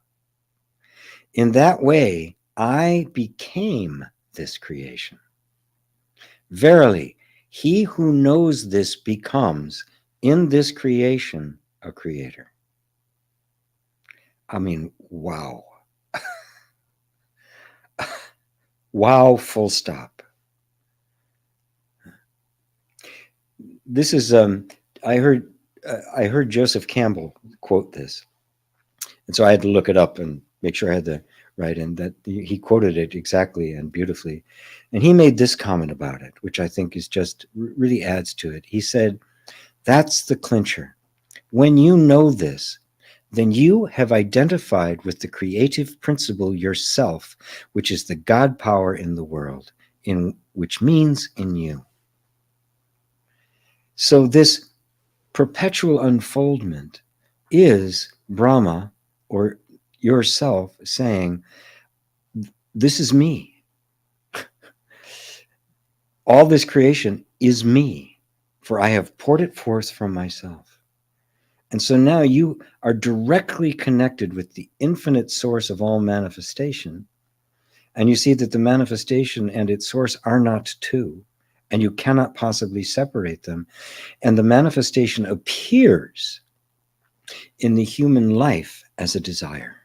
That's the first manifestation, is the desire for something, is the aspiration, is a vision.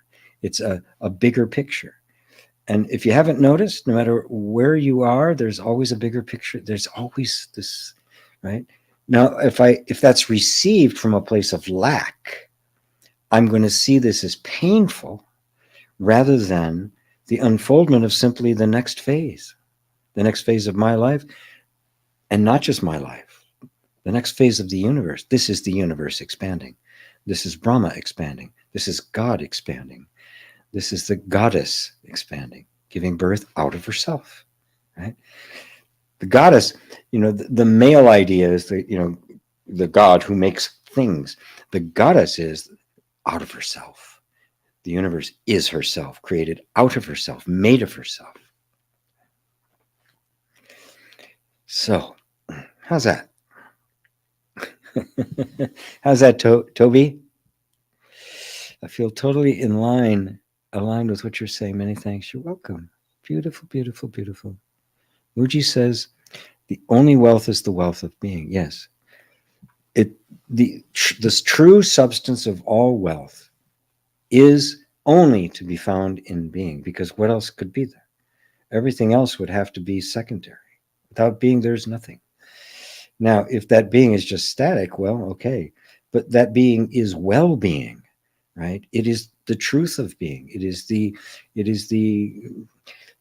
without sickness. It is without doubt. It is without fear, right? It is full of love. It is full of vitality, right? This is the real nature of the non-dual, is that you cannot separate the truth from the manifestation of the truth. And so knowing that that is in you, you find and live with that wealth within, and you feel wealthy. And that will manifest. It may be a huge bank account. It may not. It could be it could just there's no limit, because you have what you actually want. The sense of absolute well-being. That is what we long for. So if I give that the attention and I look for it where it really is, you will find it. Look for me with all your heart and you will find me. Just gotta know where to look. Let's see. So I think I just changed your story, Toby. Melissa, hello. Perhaps a word on experiencing sudden death of a loved one, please. Oh, yeah. Well, first off, let yourself grieve the loss. Don't try to circumvent the grief, right? Remember that the depth of the grief we feel is exactly proportionate to the depth of love we felt. The human mechanism has the most natural way of letting go of irrecoverable losses. It's called grief. Right? And it deepens our own sense of the impermanence of things and how valuable they are. Last night I had such an impression. I watched a little thing about Paul McCartney recording with Carl Perkins, a song that Carl Perkins had just kind of written out of nowhere. And Paul McCartney found out about it. And it turns out that the lyrics to that song are the last words that John Lennon said to him, which was, "Think about me now and then, old friend." Those are the last words he heard out of John Lennon's mouth. And when he heard the song from Carl Perkins, he just broke down in tears. This was like a year after. It was like 1981. And he'd never really grieved it. Matter of fact, they asked him about it. He had a very cold response to the whole thing. I remember seeing it in 1981. Or in 1980, right after John Lennon was murdered. And it just really stirred my heart. So there are 3 people like that in my life that I remember going way, way back. I've known them for 50, 60 years. And so last night I just sent them all a message telling them how much they meant to me. Right? Because I know they're my age. I know that, closer, unless I live to be 140 something, I'm closer to the end than I am at the beginning. And, I just can't let that stuff go unspoken. Because Muji once said that death is one of God's greatest ideas. It reminds us how precious this moment is. Ah, yes, that's right. If you really knew that every moment, would you argue with anybody? Would you criticize? It's like, oh my, no, this is it. This is all I have with them. It could be gone tomorrow. This moment is utterly precious in all space and time. From here, from that place of an enlightened grief, you can transcend to the place where you find that they're still here, that you're one with them, that the experience of them was simply an experience of an aspect of your own self, that You and them are both players in this incredibly beautiful, unfolding, unimaginably vast drama of the expression of the true self. And then the entire thing becomes not just an overcoming of grief, but a true transformation of it. So the beauty and significance and depth of the relationship maintains that sweetness and that spice, and gets taken to a different level, recognizing that I can't hold on to any of this. So I'm just going to let go of it all. It's like dying before you die, as they say in Zen, die on your cushion, right? Drop off. It's like, ah, yes. But I don't actually lose anything because it is all me. They're me. They've not gone anywhere. They're right here. Right? Ah, wow. Toby, grateful. Stay blessed. Oh, thank you. Toby? I can't see. Is that an A? Oh, it's an A. Taby. Maybe Taby? Eon. Anne. This entire week I've been experiencing myself as the totality of the universe. There's no other, because all others appear within my being. It feels very lonely, and I have no idea what's real. Right. Okay,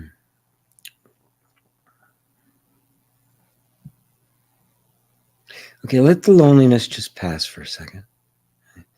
At first, it's kind of like what I was talking about at the very beginning. If you didn't hear that, you might want to go back and listen to it. And that is, the impact of these things will affect our current life. Right? The impact of realizing there are no others. Right? It is all me. This is all poured forth from me. Right? Explodes in our minds. We see the truth of it. Right? And then suddenly, all our humanness starts coming to the surface. What does that mean? I'm alone? Does that mean, right? And at first, that's what it's going to feel like, okay? But let it just sink in more deeply, right? Because if there's no other, that means that doesn't mean you're alone. It means that everyone you meet is one with you. This is, there's nobody but me. This is, I am everyone. It's all me. Everyone I meet, can you see how that opens up the door for the most beautiful, expansive human intimacy, so that you can really be with somebody, right? Because you've touched the immortality of them, just as you have yourself. Right? So yes, everything appears within your being. Now, just drop the word within my being, and it all appears within being itself. Take it a step further to this me that is my being is the one being. It's the being of them. It's the being of me. Their joy is my joy. Their presence is we are all a shared being. But that being manifests itself in innumerable forms, all of which reflect that same being. So in that way, human life gets redeemed. Intimacy, genuineness, authenticity, real connections, real vulnerability. Right? It is a liberation of human life. I keep emphasizing this over and over and over and over again. That insight, it's all me, is only the first step. Right? You realize it's all me and it feels lonely. But wait a minute, it's only me. But wait, everything's still here. What is all of this? All of this now gets taken into there, right? So that nothing feels distant anymore. So just let your heart open to that. Is that feeling that way to you as I'm speaking, Ayan? That's what I want you to feel. I want you to feel the connection in it, and not just the singularity of it. Because at first, until the deeper meaning of non-duality or not two sinks in, that can feel quite intimidating. Well, I don't want to be disconnected. No, you don't, because because this is also the heart of love. I mean, love yearns, right? And the nature of reality, the nature of the self, is love, which is why there is all of this, which is why there is so much. This is love looking at itself, going, "Wow, I really love me," and so everyone becomes precious in your sight. Everyone. And I'm hoping that this is opening a bit for you as I'm speaking, and as you're listening. Hassan, this will be my last question. When I look at what happened, oops, when I look at what happening in the world, I say the transgender and LGBT community is a controversial matter, but in Hinduism, for them, it's connected to yes, reincarnation. Or what's your opinion on this matter? It is simply a, we have to be liberated from the cultural definitions of what is proper and what isn't, what's gender and what isn't. If you really look at it, it's a continuum, right?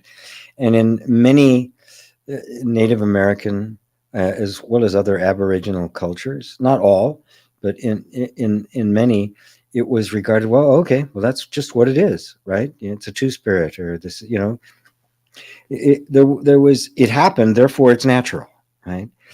And it's kind of different today because it's a very cluttered and confused culture that we're living in. But the only way to allow people to find their way into the sense of a functional sense of identity within life is to make it free to do so.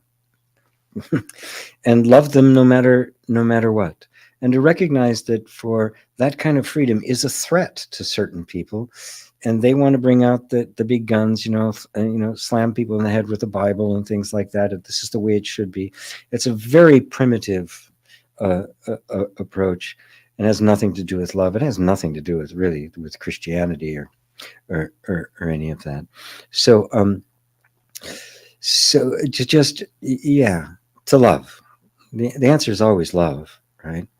And even those who are condemning and hateful, they're usually the hardest. They're the hardest ones to love, but man, they are the most in need of it.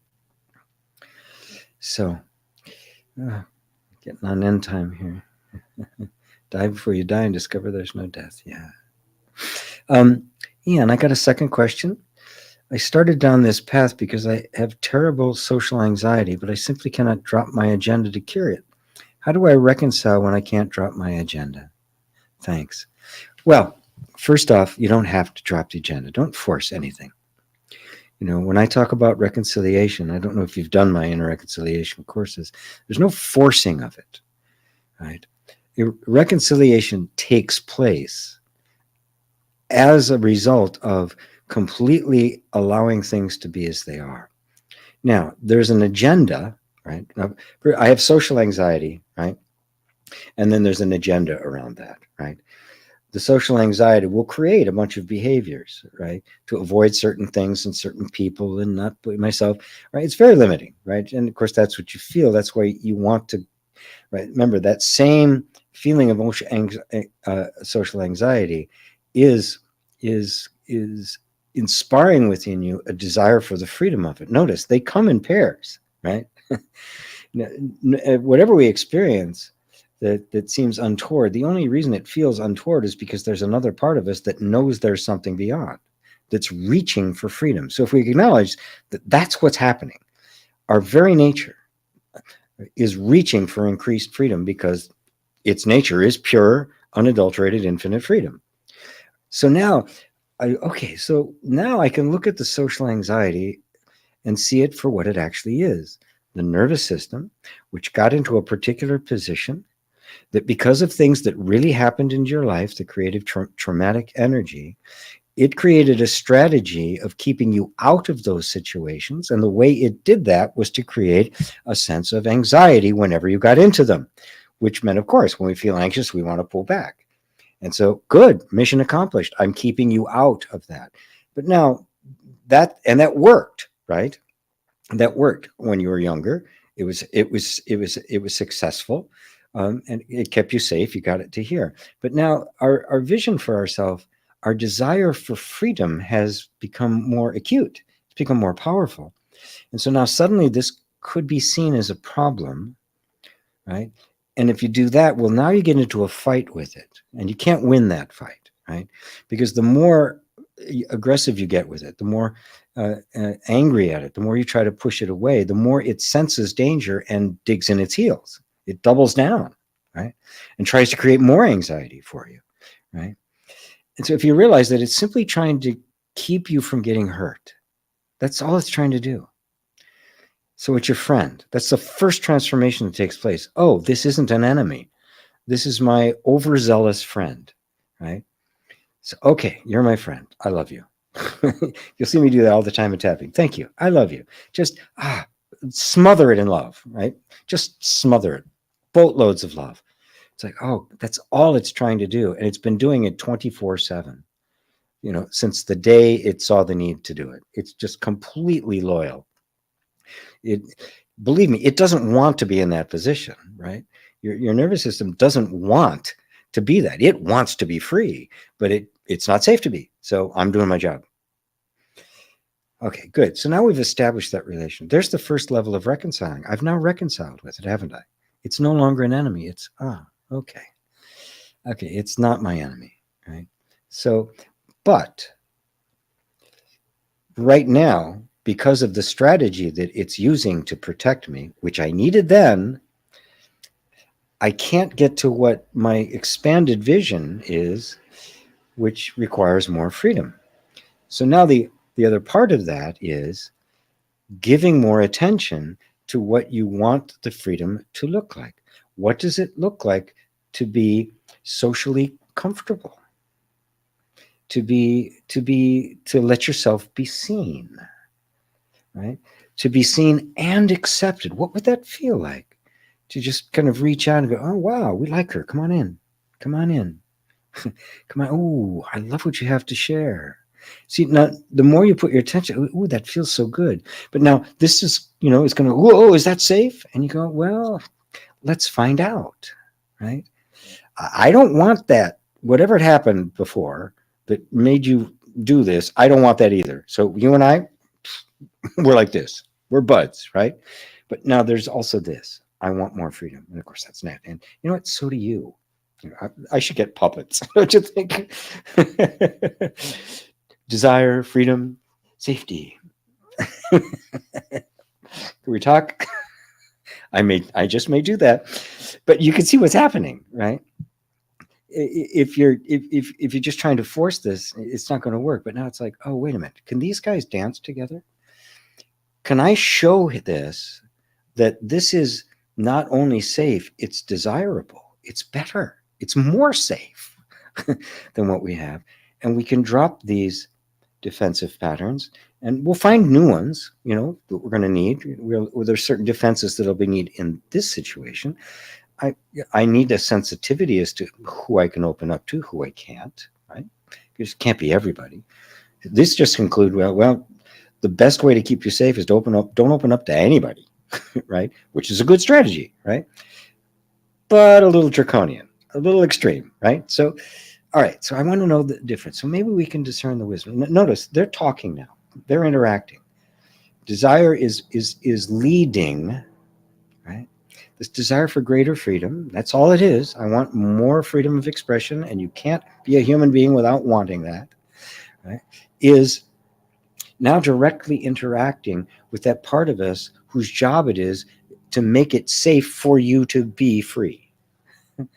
They're dancing now, aren't they? This is the true meaning of inner reconciliation. Okay? So how you do it, it takes practice, takes guidance, it takes understanding, practice, and then guidance. It needs a foundation of understanding so you know where you're headed and why the journey is worth it. It then needs a practicing of that because you've got these forces at work that you need to come to bring together.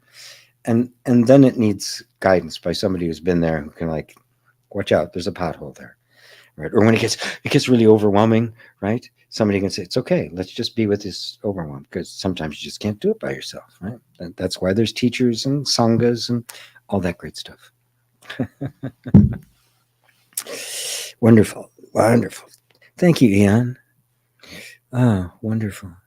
Tibby, wow, such a depth in that quote. Amen. Ego tried to protect itself as creator. This kind of depth knowledge can be handled at egoic conscious level. How do we stop the chatter of this ego which is projecting on this knowledge? Practice and love. You can't even make the ego. All the ego is a creation of the nervous system to protect you, to keep things in place. So I appear to the environment as an identity that is acceptable to the environment. That's all the ego is. It's another construct, right? We just kind of, over time, it gets so ingrained that all of the thinking around it revolves around it as actually being myself. And the awakening is when you see, oh, I'm not that, right? But all that momentum, all that practice of being that is still in play. And this is where the practice comes from, because you've been practicing being the false self. And you gotten really good at it, right? All the thoughts conform to it, feelings conform to it. The whole mechanism is revolving around that. And suddenly you go, oh my God, it's not really true. And it's not really very useful. And it's keeping me from experiencing life in the fullness that I actually want to. Now comes the great unraveling, right?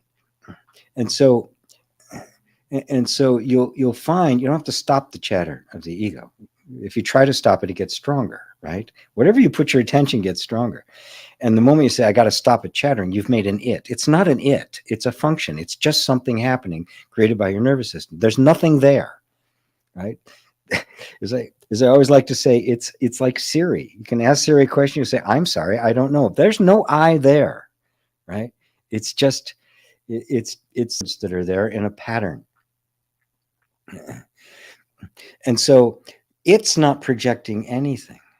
It is just patterns of thoughts. Now you stand back and you look, oh, that pattern of thought, which when you yourself had not been drawn out by the grace of consciousness to see it as not yourself, would not have recognized that. But now you're standing here as consciousness. And now you can lovingly embrace it for what it is. And that love will begin to dissolve it. So it's not projecting. It's just habits of thought, nothing more. There's no such thing as an ego. It's just a pattern of thought. It's not an entity. It's not a thing. And so, yeah, when the idea of freedom, of that kind of freedom, that I am the creator of my entire life, the egoic patterns will, whoa, yeah, they'll want to grab onto it. And this is your understanding just deepens, right? Oh, it's not really about that. It's not about servicing the desires that were really just to placate the ego. It's about coming into touch with the deepest desire, which is the desire of the universe itself, which is the desire of the self, the big S self, its desire for biggest self-expression. So your desire are God's desires. There's not two anymore. Are you following? This is a total redemption of human life and human feeling and human interests and human cares. It's a total redemption. That's why it's called redemption. It's being redeemed, right? It is being brought into the realm. It's being transcended. That is, it's being subsumed in something greater than itself. But none of the essence has been lost.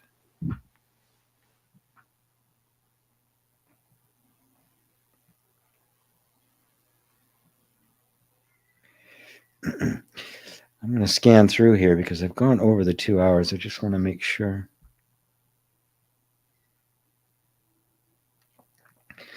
Whoa, GP, I love you. I love you too. Let me see. You missed my question, GP? Okay, David, can you repeat it? I don't want to miss your question, buddy. Oh, here we go. I see it. I have a problem regarding forgiveness. I always think I have to like the person who I want nothing to do with again. No, you don't have to do that. As a matter of fact, don't even try to forgive. Right? Start by simply allowing yourself the freedom to accept yourself as you are, including the mistakes you made, the things that happened to you, the hurts that happened, the hurts you yourself engendered to yourself and others. Start with just allowing, yes, in my ignorance, I did that. That is forgiveness. Forgiveness is not, okay, I forgive you, right? It's a realization that all of this came out of my ignorance. Forgive them, Father, they don't know what the hell they're doing, right? It was a recognition that it was all just conditioning. It was just total ignorance that was manifesting itself, right? And when that is there, who's to respond? Who's to blame? Do you blame the shark for eating the seal? I mean, that's what they do. The unconditioned mind does those things. That's it. And you start with you, right? And it will naturally begin to gravitate out towards others, so that you don't have to do forgiveness, right? And then we feel horrible about the fact I can't forgive him, I don't want to forgive him, the guy was an asshole, he deserves it. Okay, that's how you feel. The first thing you can do is let yourself feel that, right? Can you feel that there's an act of forgiveness right there? Yeah, I feel that way. I don't want to let this guy off the hook. I want to see him punished. I want to see him rot. I want to put him in a blender, right? Okay, that's how I feel. Notice just doing that, it's like, oh, yeah, I don't really feel that. The whole thing begins to become diffused. The moment it's something like I have to do, it's like, oh, fuck off. I don't want to do that. Immediately. It's like, but if I have permission to just completely feel that, well, then it's like, oh, yeah, space.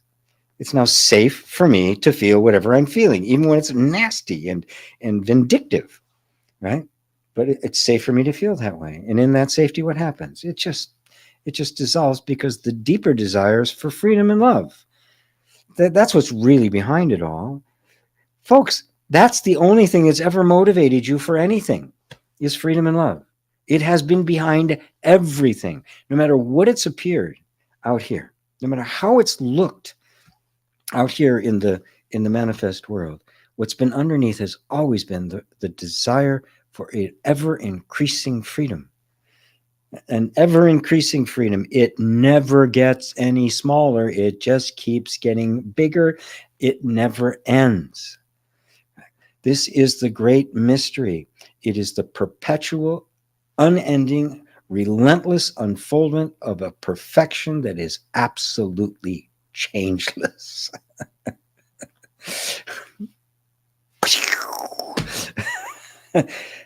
Yet that is what is so. Let me scan through again here before I let this go.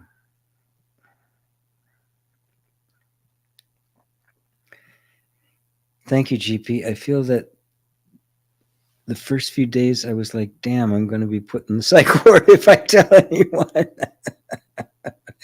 Oh, I felt that way. I felt that way. Yes. Yes, indeed. It's like, oh my God, have I completely lost it? Thank you so much for that lovely explanation. Oh, you're very welcome, Ian. Very good. Okay. Thank you so much, Babaji. Oh, my conditioning was going berserk for the first few days of being the universe. I suddenly had stories and stories of being God returning to the world. They're great stories. They make for great myths, and they're expressive. That's a really good one. Because, the hero's journey, they go off and have this incredible experience. They see God, they get all these powers, and what happens? They come back. They come back to where they started to bring the gift of it. That's what it means, right?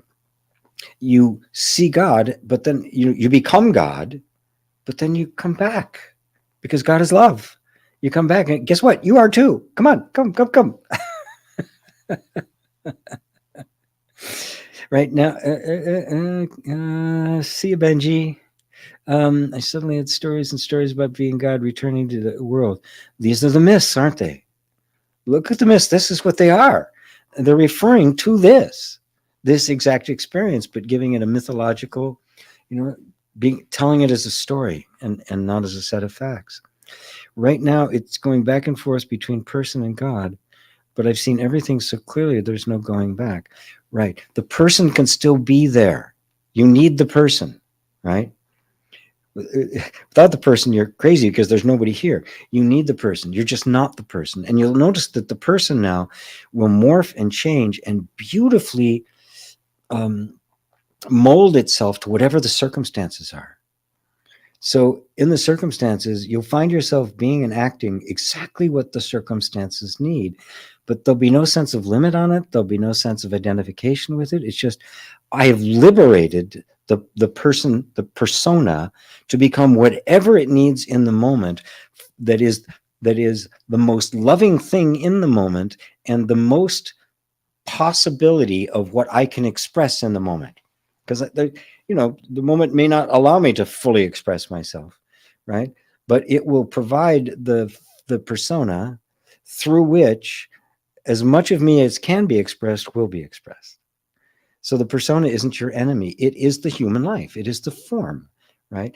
You become one with the form now, but you become one with the form now, not the way we do as children, where I am my body. You become one with it as, oh, this is the vehicle. This car feels pretty good. Let's take this baby for a spin on the freeway, see what she can do. No more questions from Hassan at the bottom there. Sorry, I didn't get to all of them, my friend. What did she say? Right now, it's going back and forth. Yeah, the sense will be going back and forth. That'll stabilize, right? Just keep going back to who you really are, and noticing that even the sense of going back and forth is being perceived from this other deep place.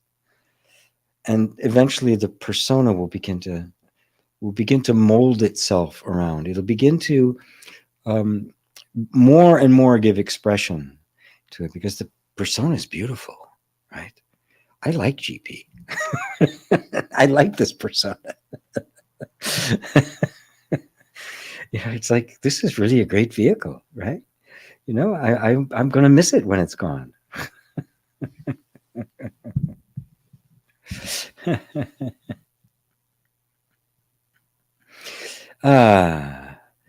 Let's see. Ava, thank you, Ava. Anyway, thanks so much for the talk. Much love. Much love to you, too. In Islam, they say if you're distracted by everything around you, you'll never reach your destination. Yeah. So be the master of your focus of attention. And just as you said, all my stuck feelings have begun changing, and there was this deep acceptance of everyone and everything. Being God in a human body is the perfect way to put it. It's exactly what it is.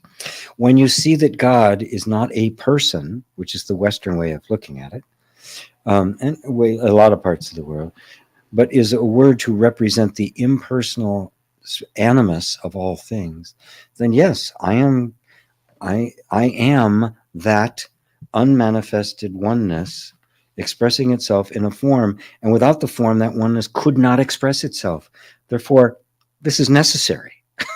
This is part of the deal, and it has been generated by the oneness for that purpose, because it needs to express itself. And that self-expression, the other word for that is love. It makes a mistake, but it's okay. It is Hassan. GP has an innocent facial expression. We like you too. Hey there. Hey there. Hey there, Susanna. Discovering that I don't much like myself, and I find it hard to be alone. And you find it hard to be alone only because the you've come to believe yourself to be, you don't like. Guess what? The you I thought I was, I didn't like him either. He was cranky, he was selfish, he was bitter, he was unhappy. But that's not who I was. That's not who I am. And if you recognize that everything you don't like in yourself isn't you, but just a persona, and then focus all your attention on what you do like. And I know there's lots of stuff you like. There's lots of stuff you're proud of, your creativity and your healthy body and your ability to dance and sing and make music and do all of these things, right? Focus there. Right? And then when something comes up that you don't like, every time that comes up, you go, oh, well then, let's see, well, what then do I like? If I don't like this, well, what would the opposite of that be? Oh, I'd really like that. and put all your attention there. And you'll find that you do that consistently, more and more your attention be going towards that. And guess what? You'll start being that, because we become whatever we focus our attention on. This is the nature of things. You become without actually becoming. I know it's a mind blower. Anyway, I love you all. I love you all so much. Thank you. Thank you for being here, and see you again. Well, the show, right? Om School Live is every Tuesday at noon Eastern, which is right now 4 o'clock UTC. And I'll see you again in 2 weeks. And there's all my courses and classes, and again the looking class is what I call it, where I do work with people directly, one-on-one. It's in a group setting, so it's not it's not for hours on end. I do private sessions as well if somebody has something really deep they need to go into, because we need the guidance. The teachers need it. It's just the way it is. So I love you all. GP, you're one of the few teachers who embrace the body instead of condemning it. Bravo. Yeah, because it's the vehicle of expression. There's nothing wrong with it. What's not to like? I mean, really. Just go stand in a warm breeze and go, oh yeah, just go kiss your lover. What's not to like? I know I always say this one was a great one. Yeah, whenever the emphasis is on love, it can't help but be great. So I love you all. I love you. I love you. I love you. Bye for now.